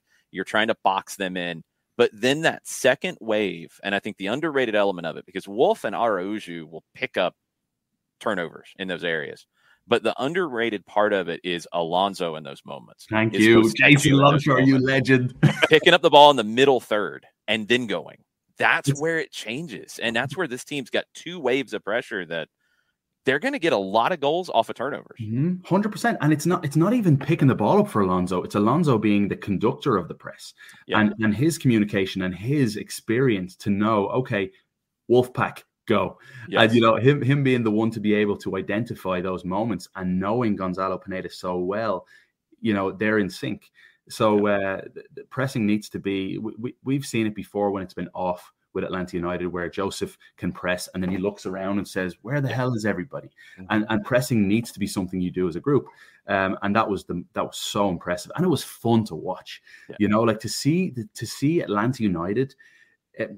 We often talked about Tata's years of counterattacking through possession, right? So you draw a team in, and then all of a sudden you punch him in the gut. And it's not counterattacking by sitting deep. No, it's not. It's counterattacking through possession, and that's where Nagby was just so unbelievably good for Atlanta United, and that's where I think Hyndman can play that role of picking the ball up, turning, and finding the right pass. And I think back to the years of Nagby picking it up, turning, and then Villalba's gone already. That sort of play, we can see a lot more of that this year. And especially with players that can, like George Campbell can play, and when he's asked to play that role, to have 88% passing, You know, he had what's like 80 touches. He was heavily involved against a pressing team, a very experienced team, and a winning side under Peter Vermees. And that's what impressed me nearly the most about Campbell's performance. I just think there's so many aspects to the home opener that make me giddy at the thought of going to Colorado tomorrow. Yeah, and the adjustments. I mean, you lose Araujo, the press is different. They figure it out. Josetu has to defend more to the right to help Dwyer. Like they figured those things out on the fly and got it done. Kevin, I got a feeling we're going to be breaking out like a tactics board and salt shakers and stuff when we get together out in Colorado on this. I can't wait. Yeah, hopefully we can grab a coffee or something. And I'm looking forward to seeing what Colorado have to offer too. And sorry if you have to go here. It's just John came up and some of the things he had to say about Colorado in the press area, I wasn't too pleased with John. You know, John, you were pretty. You're not rating Colorado at all right now. I'm not at the moment, no. Yeah, but let's remember this is a side that they lost their opening game last year, and they didn't lose again after that at home. They figured it out. Yeah. It's a Colorado side that is built with players that have a chip on their shoulder, and yes, they've started poor. Dumped out of the CONCACAF Champions League. Their opening day performance, Lalas Abubakar had a shocker. He was just run all over the field in Los Angeles. But they went up against what should be a good LAFC side, and they were cut. And they had a midweek game. This is a different feel now, I think. They've had a week to prep. It's a home opener for them, a side that won the Western Conference last year. And when I say a side built of, they've had, a lot of people say a lot of bad things about them. Yet this is a group that have been selected by Padraig Smith and the Colorado Rapids have built this team knowing that their owner's not going to spend money. You couldn't find a club in Major League Soccer more diametrically opposed to Atlanta United than the Colorado Rapids. The way they're structured, their owner's ambitions. But what they do have is they have players that, whether they stagnated at other clubs. Like look at the ascendancy of Kellen Acosta, for example, during his time in Colorado. That really did propel him into Greg Berhalter's U.S. men's national team. That's from his time in Colorado, and he's since left. Obviously, a guy like Jonathan Lewis, who was used more as a super sub. They've selected their players because they're hungry for success, and they found a winning formula without designated players. And I think Colorado can be a very dangerous team that you don't want to sleep on because of how they formulated their success last season. Yeah, I wouldn't be surprised if Robin Fraser kind of takes it back to the basics here, and they're defensively sound coming into this. They try to get that part right, because he's not going to be happy about conceding anything to Comunicaciones and conceding 3 to LAFC. I think that's where they try. The manner of the goals too, Jason. Yeah. The manner of the goals, the way they were picked off in midfield. And midfield has been a strength for them. You know, that's been an area where they've been workmanlike and they protected their defense. And now, you know, I go back to just how they've built this team and Padraig Smith, in fairness to him, like without the tools that Atlanta United would have, I think they've done a remarkable job. Robin Fraser, remarkable job. It's a guy who, you know, was overlooked by a lot of clubs. He got his opportunity with Chivas, then was assistant to Greg Vanney in Toronto. Now he gets his chance, and he's done wonders so far with Colorado. But they were a club that were hitting rock bottom, remember, when they played Atlanta United in 2019. After that game, Anthony Hudson was gone. Yep. He had basically publicly slagged off this team, publicly said poor things about his own players. In comes Connor Casey. They figure out a plan with Robin Fraser. And since the game at Mercedes-Benz Stadium, the game after that, since that moment in 2019, they've picked up the second most points per game in Major League Soccer. Mm-hmm. That is remarkably successful given the resources that they've had. And that is why I think they're a very dangerous team, and it's going to be a dangerous match on Saturday.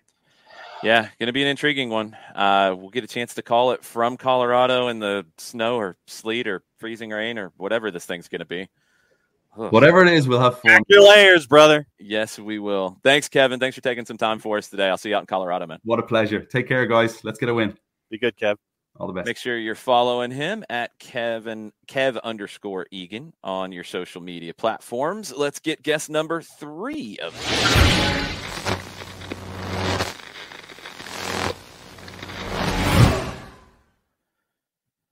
back from vacation, Niko Moreno. How are you, my friend? Hey, what's going on, guys? Just excited to be back. Lots to talk about. Nice little MLS opening week with some interesting storylines, some already week 1 champions and some week 1 duds. So just, excited to be back. Always that. What'd you think of Seattle, Nashville, getting a chance to see it up close? 2 heavyweights in the West. It is. I was surprised to see how many people forgot how good Nashville was and how surprised that they seemed of a well-structured, disciplined, well put together roster, a team that last year we talked over and over again about the great job that Gary Smith has done, some of those quality players like Godoy with the veteran presence in the middle of the field, like Hani Mukhtar. I mean, this is a good team. So I was surprised just to hear and see some of the comments that I got after Seattle loses a game after they just had a midweek win in CCL Champions League. So it was a great game in terms of what you kind of expected out of a new team in the Western Conference. I was very curious to see this team debut in a new conference and if they were going to change anything about their style of play. And you don't really play in a stadium like Seattle and go with that turf, that travel. So I was really curious to see that, and I thought they responded well. Brian Smetzer immediately opened up with just crediting the great job that Nashville did and how compact they were, how difficult they really made it for Seattle. Although I will say that Seattle did not play their best soccer. They were very low tempo. The changes that they didn't quite work, although they were basically obligated changes. Raul Ruiz picks up a knock. You start Sam Adeniran, who didn't do great up top.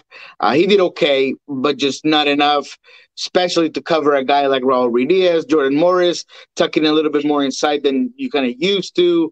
Niko was out, so just a lot of changes from the midweek game, and that was reflected upon how slow the team was, especially in the first half of that game. Yeah, it looked like, Niko, that the relationships that the players were trying to create were slow in being created just because of all of the knocks and all of the changes in the midweek game. And it looked like it was hard for them to turn the engine over, especially in that first 45 to get things going. And Nashville kept them logjam. That pretty much kept them from being able to do things in the attacking third. Is that a fair assessment from what you got to see? Very fair assessment. I mean, starting just by Albert Rusnak, who is already brand new to the team, who's already trying to find some chemistry. And I think that when he has Raul Ruiz, when he has Nicolas Odero in that attacking third, things are easier. The game is read differently. And I do believe, to me, he has played better whenever he's been wider and not necessarily so centrally in this specific team. When that change came on and he was playing the 10, especially at a game where they really weren't having a lot of possession, Albert Rusnak was a little bit missing. You couldn't really know where he was at, and he seemed a little bit off position constantly. So that's one of the things that you just mentioned on that chemistry that you're trying to find when you don't have those other guys, which you've already had a particularly good relationship with on the field. He could really move things a lot. Christian Roldan being moved to the wing also changes things. He can affect the game, influence it a lot better centrally, coming off of that center defensive mid line where he is a box-to-box midfielder, and he'll bust those runs, and he has that freedom, and it's just a little bit different. Ovid Vargas, obviously the highlight of one of the highlights of this team, not because he's been particularly brilliant, he just has been fun to watch, and he's been really good for a kid who's 16. You can see the potential, right? I mean, the way he turns in tight spaces, away from pressure, his vision and his read of the game just seems well beyond his years. That was one of the tweets that I had in that Nashville game, and that comes from the Motagua game. And yesterday, talking to Albert Rusnak, he said that this kid has turned it on since the first day of preseason. So those things are interesting and good to see. But in terms of that particular game, yes, the chemistry was just not there. The changes definitely influenced that game, John. I think one of the surprises of the first week out west is 4 playoff teams lost their opener, and you saw Austin with a huge win. It is Cincinnati, but it's a huge win. The LA teams announced their presence with authority, with wins. And it feels like maybe the apple cart in the Western Conference could be upset a little bit here. Seattle's going to be fine. You lose to Nashville. I think those are the best 2 teams in the West coming in. But Kansas City, how are they going to be without Polito? How are they going to be without Gadi Kenda for the first month of the season? Colorado, surprising results in CONCACAF Champions League. Not a good opener in LA. Vancouver with a bad loss on opening day. And Columbus. A lot of questions about how the Western Conference shakes out. Yeah, I mean, it's still early, but I will give you Vancouver. Colorado, you knew they were coming in from a really tough, frustrating, agonizing loss to Comunicaciones in CCL play. And the team looked honestly fatigued, or maybe they hit the snooze button all too many times before the game, and they were just flat. And Anthony Kay just didn't look his best in this particular game, and it was slow paced. And it wasn't until Michael Barrios comes into the game where they spark a little bit of something here and there, but before they knew it, they were behind the score 3-0, and it was just a little too late. Carlos Vela was on his sauce. This LAFC team, we've talked about all the weapons that they have, and I thought Palacios looked great, and Cifuentes looked good, and Franco Escobar coming in just looks like he fits. He can just get forward. I mean, this team just has a lot of strength, so much so that Chicho Arango is sitting, in the bench having a nice little coffee, then comes in and is, trying to do Ravonas and just having fun out there, right? Because they're that good of a team. So I think Colorado's was a little bit of that CCL fatigue plus playing a really good team. Vancouver was a little bit disappointing because you saw the progress that they had made, because you started to think that they were turning the corner, and they just looked bad defensively in the middle of the field. I mean, they couldn't steal a candy from a baby. Athien is just walking in untouched in the 18, and just as long as you bring it down and you put it in the goal, I mean, it was going to go in, right? Lucas Solarayan having all types of space. And so Vancouver was a little bit hard to watch, and one that you could potentially say, man, they have a lot of talent, but is this the Vancouver of old? When it comes to LAFC, let's get into the Carlos Vela thing quickly. Obviously comes in with a hat trick and sets the world on fire. But now there's the idea that he could be a free agent in the summer, and he could be heading to parts unknown. He could maybe be in Major League Soccer. He could be someplace else as a free agent going wherever he could. What do you think about the Carlos Vela contract, first and foremost, ending in the summer? And then obviously the negotiations for maybe another 12 or 18 or 24 or what have you. But the notion that Carlos Vela could be just absolutely setting the world on fire and then be gone and goes where he wants to go in July. Well, I do feel like if I was a betting man, I'd say he's staying. Just because of the lifestyle, because of, how he's basically worshipped in LAFC, his I don't really see him being as much as he might have said that he wants to go to Europe or not, whatever. Sometimes you say things you don't really mean, but I don't really see him just putting himself out there to a bigger challenge. And not that MLS isn't a challenge, but just when you go somewhere else and you go to Europe, things kind of change. And he's not going to go to a top level team in Europe, right? He's going to go mid of the table or even below that. So it's going to be difficult. You're going to have tough games. So because of that, I think he's going to stay. the whole contract thing is very Carlos Vela, man. He's a different dude. He has always been, and I think he enjoys that attention, to be quite frank. And it's possibly going to be the Carlos Vela soap opera till the very end, right? But I do expect him to stay. I mean, he shows you that quality. I don't want to disrespect him as a soccer player at all. It's just as a person, he's just a little bit different, and he's not a diva either. He's just different. I mean, he just wants things he wants things done in his own way. But he's fantastic on the field. I mean, you see what he did yesterday, and it was the first game, and I'm not saying he was like this groundbreaking player, but he's a finisher, and he's a quality player, and he makes other players better as well. So I think he's going to stay.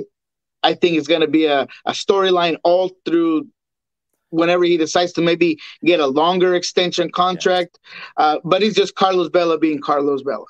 I think that's an important point, is the spotlight's going to be on him for as long as he wants it to be until he puts pen to paper. And whether that's in LA or he signs a pre-contract to go somewhere else. I mean, we've heard the rumors about Spain and his wife and being near San Sebastian.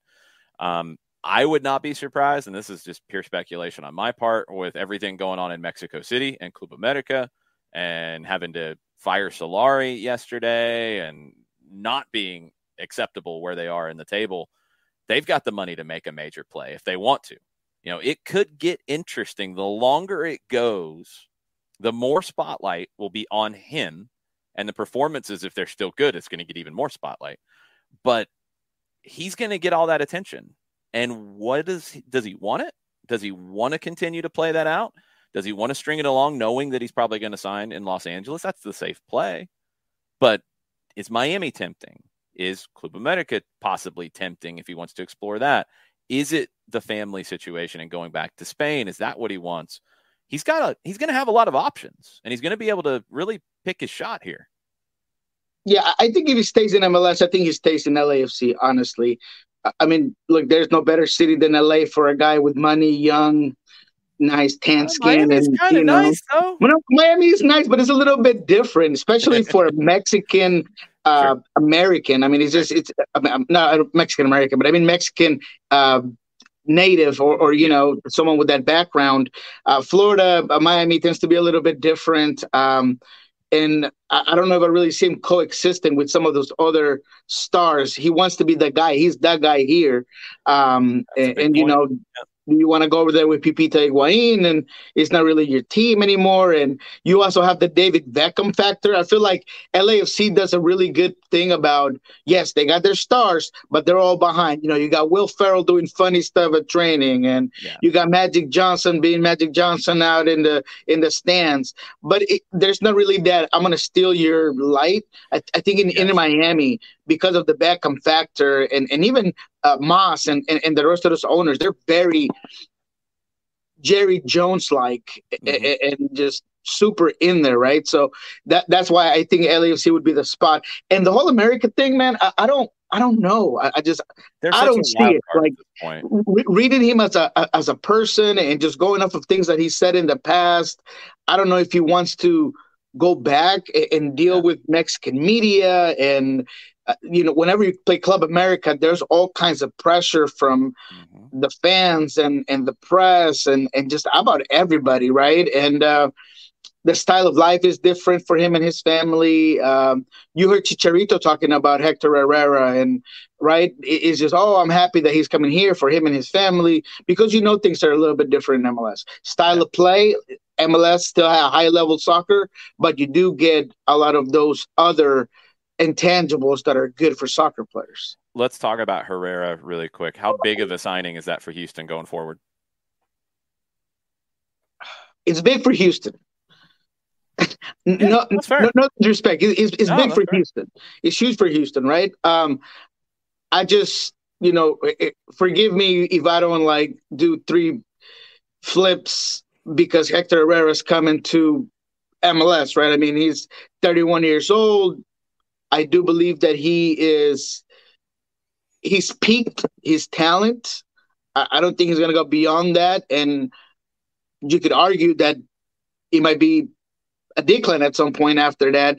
He's a midfielder that, yes, he's the national team captain, and yes, he has all of this trajectory and this resume, and he's a great guy within the locker room, as I hear, but he has not looked great for me, particularly with the national team and covering ground and getting ahead whenever he has the ball.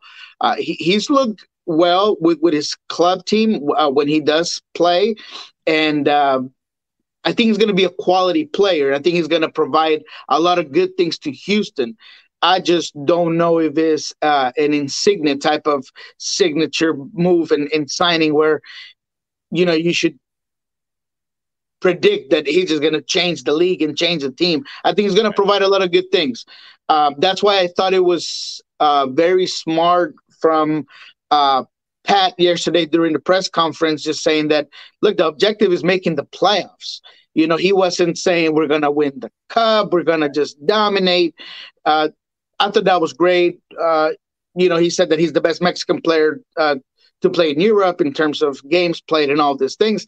I think Andres Guardado would, challenge you there, maybe Rafael Marquez, right? But at the really end of the day, he's a quality player, and they seem to be very excited for it. He's going to do at least three things, right? He's going to give you marketing, huge marketing for the stands and jersey sales. All of that's just going to blow up, right? Something that was said yesterday quite a few times. He's a recruiting talent, right? He's a recruiting tool. He can provide you with close relationships to other Mexican players. You're talking about Diego Lainez, who I knew from the very beginning was just a rumor made up in the sky. But, they're saying that there were looks, and they did look at him. I don't really believe it. But at the end of the day, that's what Hector Herrera gives you, is that. And then number three, a quality player on the field. He is going to provide you with some good games. I think he's going to elevate that midfield in general, but I do think he will struggle with the pace of MLS and how the travel and everything else works within MLS. We saw a lot of big numbers put on the board by teams in week one. And we talked about Columbus putting 4 on the board. Talked about LAFC putting 3 on the board. Austin puts 5 on the board against Cincinnati. DC put 3 on the board against Charlotte. From your week one looks, which one of those teams that gave up a big number looks like the worst of the bunch and could be heading toward wooden spoon after week one? Oh, that's easy. But I will say another thing about that real quick. First of all, the wooden spoon and the worst team has to be Cincinnati, man. I mean, they're just hard to watch.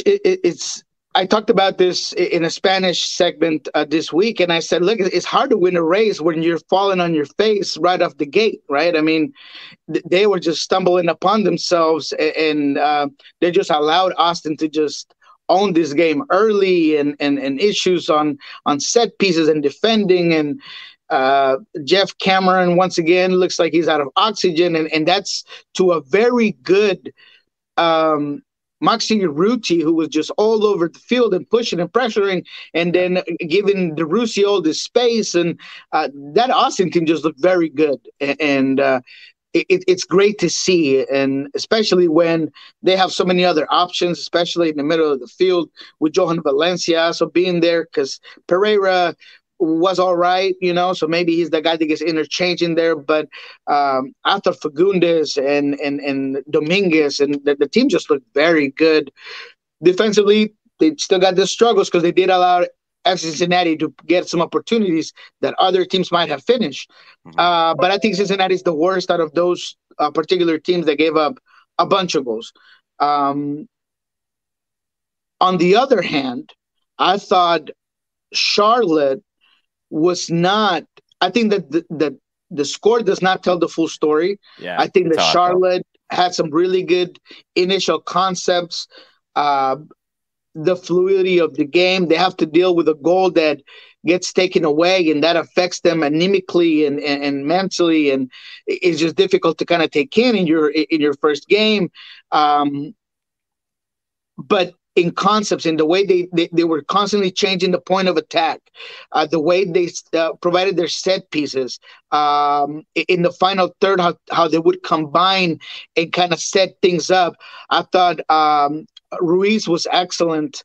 Jordi Reyna was good. The team just seems to have a certain quality to it, and I think all goes to Miguel Angel Ramirez and the concepts he'd set in place for this team. So the 3-0 is a little it doesn't tell you the full story. That's all I'm going to say. I think DC United was good enough to create those mistakes and those deflections, and they were good enough to put the ball in, and the team that wins is the one that puts it behind in the net, right? So you got to give them that. But I thought Charlotte, in general, played better than to deserve a 3-0 loss. Yeah, I completely agree with you. That's how I saw it too. I think Cincinnati was worthy of their spanking. They were bad, and they looked bad, and the result was bad. I think Vancouver's a better team than a 4-0 loss, but they didn't look good on opening day, and that's a big question mark. Charlotte is not a great team yet, but they're very well coached. They need more talent, and DC wasn't exactly great either in that match. DC Cincinnati this weekend might not be the most fun match to watch. I think Atlanta, Colorado, I'm intrigued to see where this one goes, because Colorado's coming off of a very disappointing start, and I think there are valid questions about the Rapids. Atlanta loses Luis Araujo, which is going to affect them. They handled it really well in the short term on Saturday. I thought they adjusted really, really well. You got an unexpected performance from Dwyer. You get the kid Caleb Wiley in there. They had to adjust how they pressed on the fly because Araujo is such a monster in that portion of the game, and Dwyer's not. So they figured it out. But I could see a game here, Niko, and correct me if I'm wrong or if you disagree. I could see Colorado trying to right the ship from the back to the front, get the defense sorted, be better defensively than they were, and make it really difficult for Atlanta to play in this one in the altitude in Commerce City. Yes. Before that, I saw a message. I didn't mean Ruiz. It was Ortiz. Yeah. That's what I was talking about in Charlotte. Very good game. Alan Franco as well. Thought he did great things for them in the midfield. Yes, I do believe that it was tough for Atlanta to get off to such a great start and then see Araujo come off with that injury. I was actually very surprised that he was allowed to go back in and then try to force it once again. That was just hard to watch. Yeah. And although Dom did a great job coming in and scoring, I don't know if he really took them by surprise, but he did well. Look, he's a quality guy. What a finish from Dwyer in that situation. It was kind of telegraphed, but hey, if the defender can't see it coming, I mean, that's on him, right? And he puts it away. So it was good to see it. But Colorado will be different. And coming in from a game where it was lackluster, and that they are better than they are. And, you just talked about Frazier and how they can maybe set up a lot differently. They could make difficult, specifically in the middle of the field for Atlanta United. They're going to overpopulate those areas. They're going to not allow transition. They're going to make it hard for them. And without that Araujo factor, which gives you, this guy that just taking on everybody on and stretches defenses just a little bit different, it could be difficult. Also, Martinez, you got to get him more involved, and he looked good when he touched the ball, but he didn't quite look like he was completely comfortable. Maybe that's just my take on it. So we'll see how that works in Colorado. Yeah, I think it was the way the game changed. I think, you go back to before the Araujo injury, and first 15 minutes, Opta in our game day had Atlanta first 15 minutes with 70% of the ball. And they were pressing a ton, winning it back, keeping it, knocking it around, trying to create opportunities that way. Then to finish the game, so the last 75 minutes affected it to where Atlanta only had 43 to 44% of the ball in the match. And I think in a situation where Atlanta doesn't have as much possession, Joseph doesn't look as involved. Like, he's not going to be leading the press all the time, like outside of possession. Araujo comes to the fore. I can see Almada looking good in those moments. Moreno, Tyler Wolff is great from a pressing standpoint, but in possession, when you can play Joseph and play off of Joseph, then he looks like Joseph. I think in a game like this where you have less than 50%, there were people who were questioning, like, worried about him. He affected the game with 2 assists, 2 really good. Oh, yeah. Yeah, he looked good on that. I mean, every time he touched the ball, there was something fun, whether it was a little flick with the back heel or a good little pass in between lines. I mean, Joseph is just a great player. I would have him on my team any day of the week and twice on Sundays because he's just that good. So in general, as long as some of those things get done, I am kind of trying to think who is going to be the guy that's going to completely replace Araujo there, and how this midfield really sets up for this game. Yeah. But I think it's going to be a tough game. It's going to be a tougher game than Sporting Kansas City, who just didn't look right. Just to start off, they were also a team that kind of came in a little bit flat, and they were behind the ball a lot. And this is kind of coming from last season and some of those changes for this team that they haven't quite figured out. So Colorado is the opposite of that. They are very well coached. They have a good baseline. From back to front, like you just mentioned, they can really provide you with a tough game.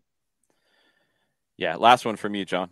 When you look at the other matchups around the league, what other ones are going to be there on the next button when it comes to your remote control? What else are you looking at this weekend?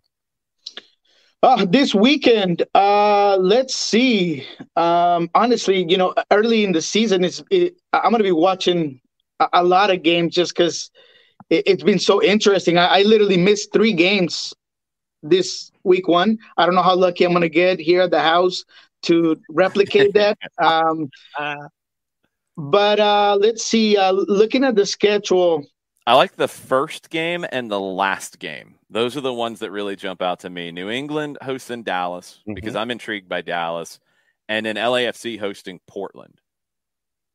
Oh man, we got to talk about Portland. Absolutely. That's a good one. I like both of those. Dallas did look good. They look like they could have put 4-0 in the first half, and then they just kind of ran out of gas. But the fluidity of that offensive attack, and Arriola looked really, really sharp early. And Ferreira, I thought he had a couple of chances that he could have put away.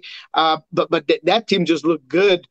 Although it was kind of a 2-sided coin flip there, how good they look on the ball and how off they looked off the ball defensively, and really closing down spaces and stuff. But they look exciting. That's the word to really hit Dallas with. They look like an exciting team to look at. O'Brien looked good, and it just, I think it's going to be a quality side. So against New England, it will be fun, especially with that veteran team going against another young team that's going to be running at you, coming at you.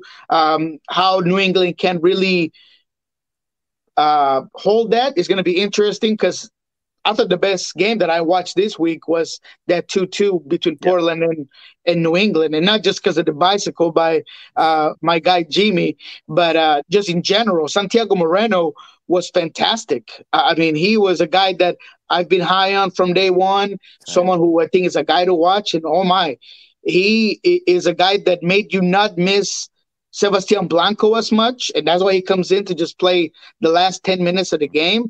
But I love how interchangeable that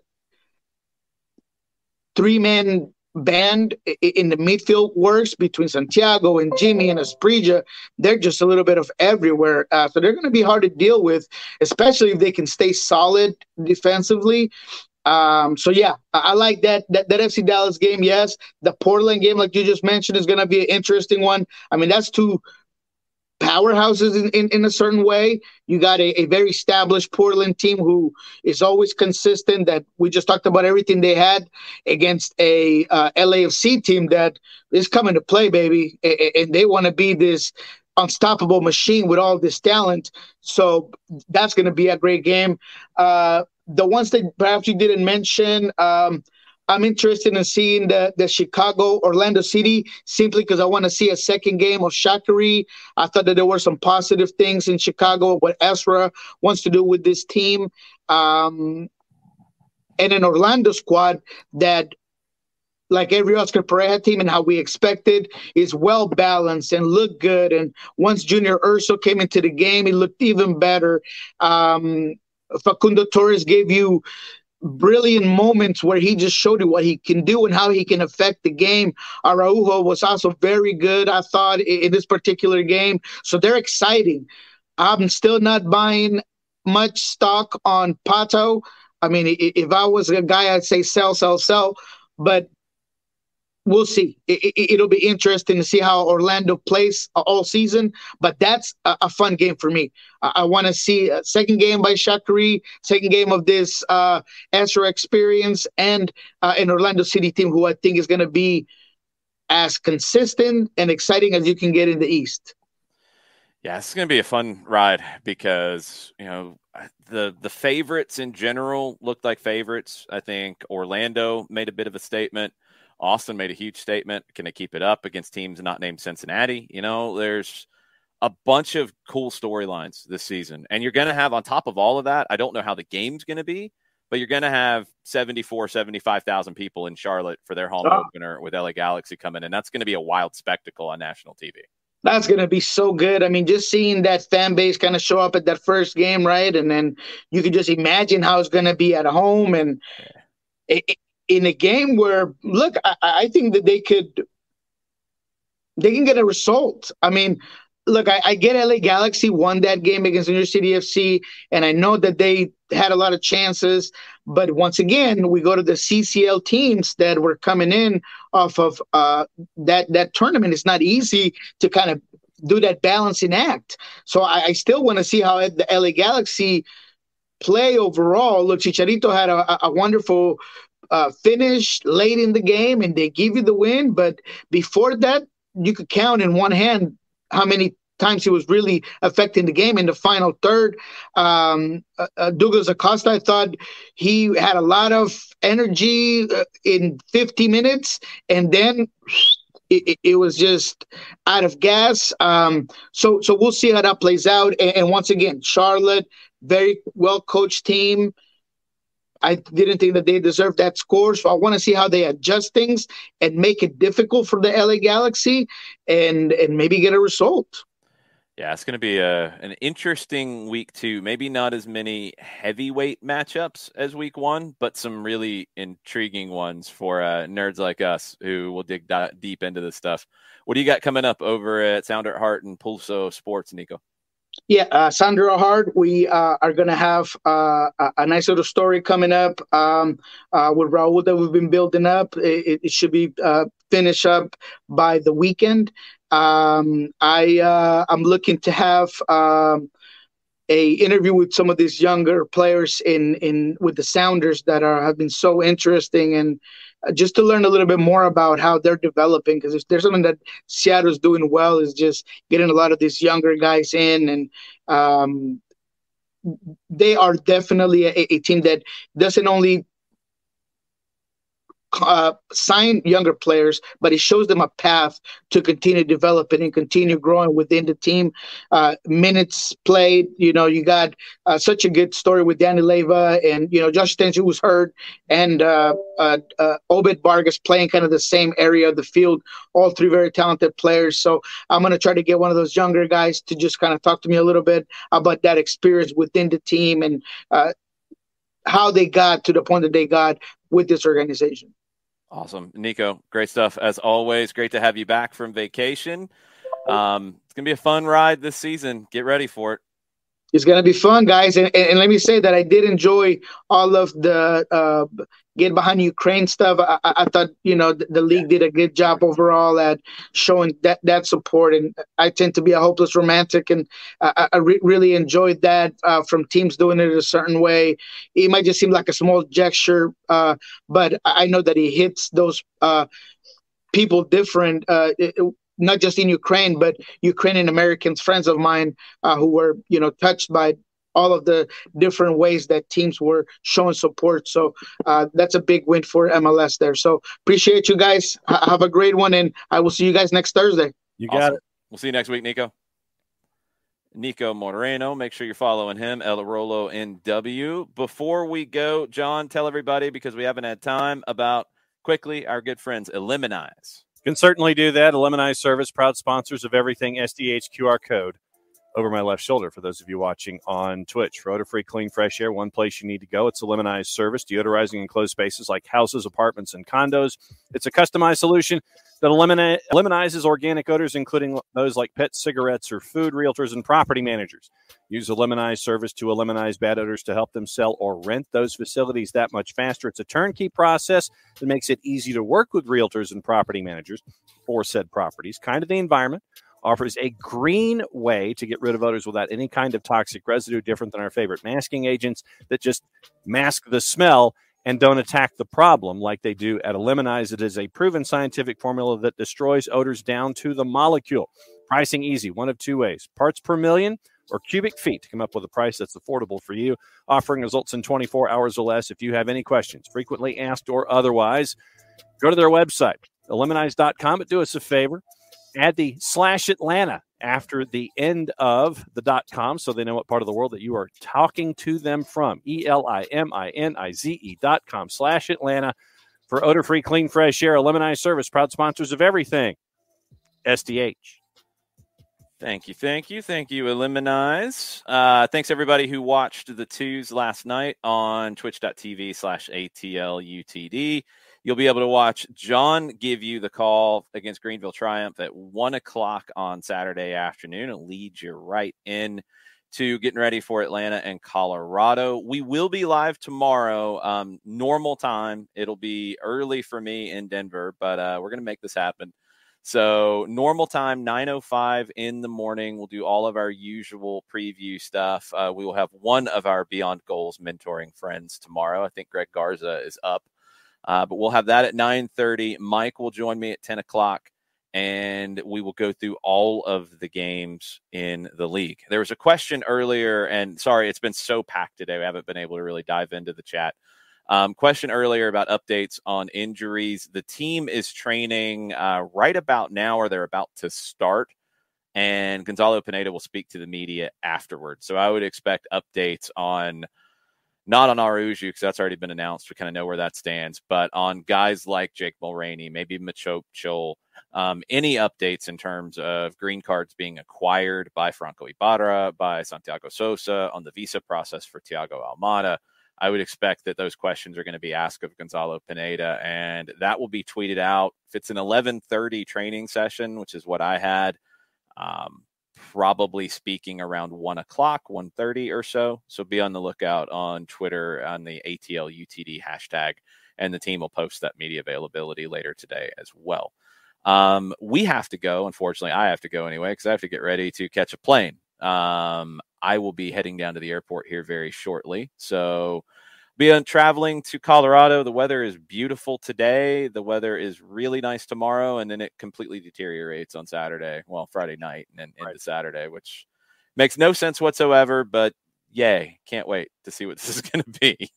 We'll see how it goes, but I'll be live from a hotel in Denver tomorrow, 9:05 Eastern time, normal stuff tomorrow. We'll try to get a bunch of questions tomorrow about the game, about the games this weekend in MLS. If you have any you want to go ahead and fire off, if you're listening to this later, you can tweet at us at Soccer Down Here. You can send us an email, soccerdownhere@gmail.com, if you want to go that route, and send us your thoughts about Atlanta, Colorado, or MLS Week 2, or anything else on your mind. We'll try to drop it into the show tomorrow. But until then, mucho platio. Mucho platio.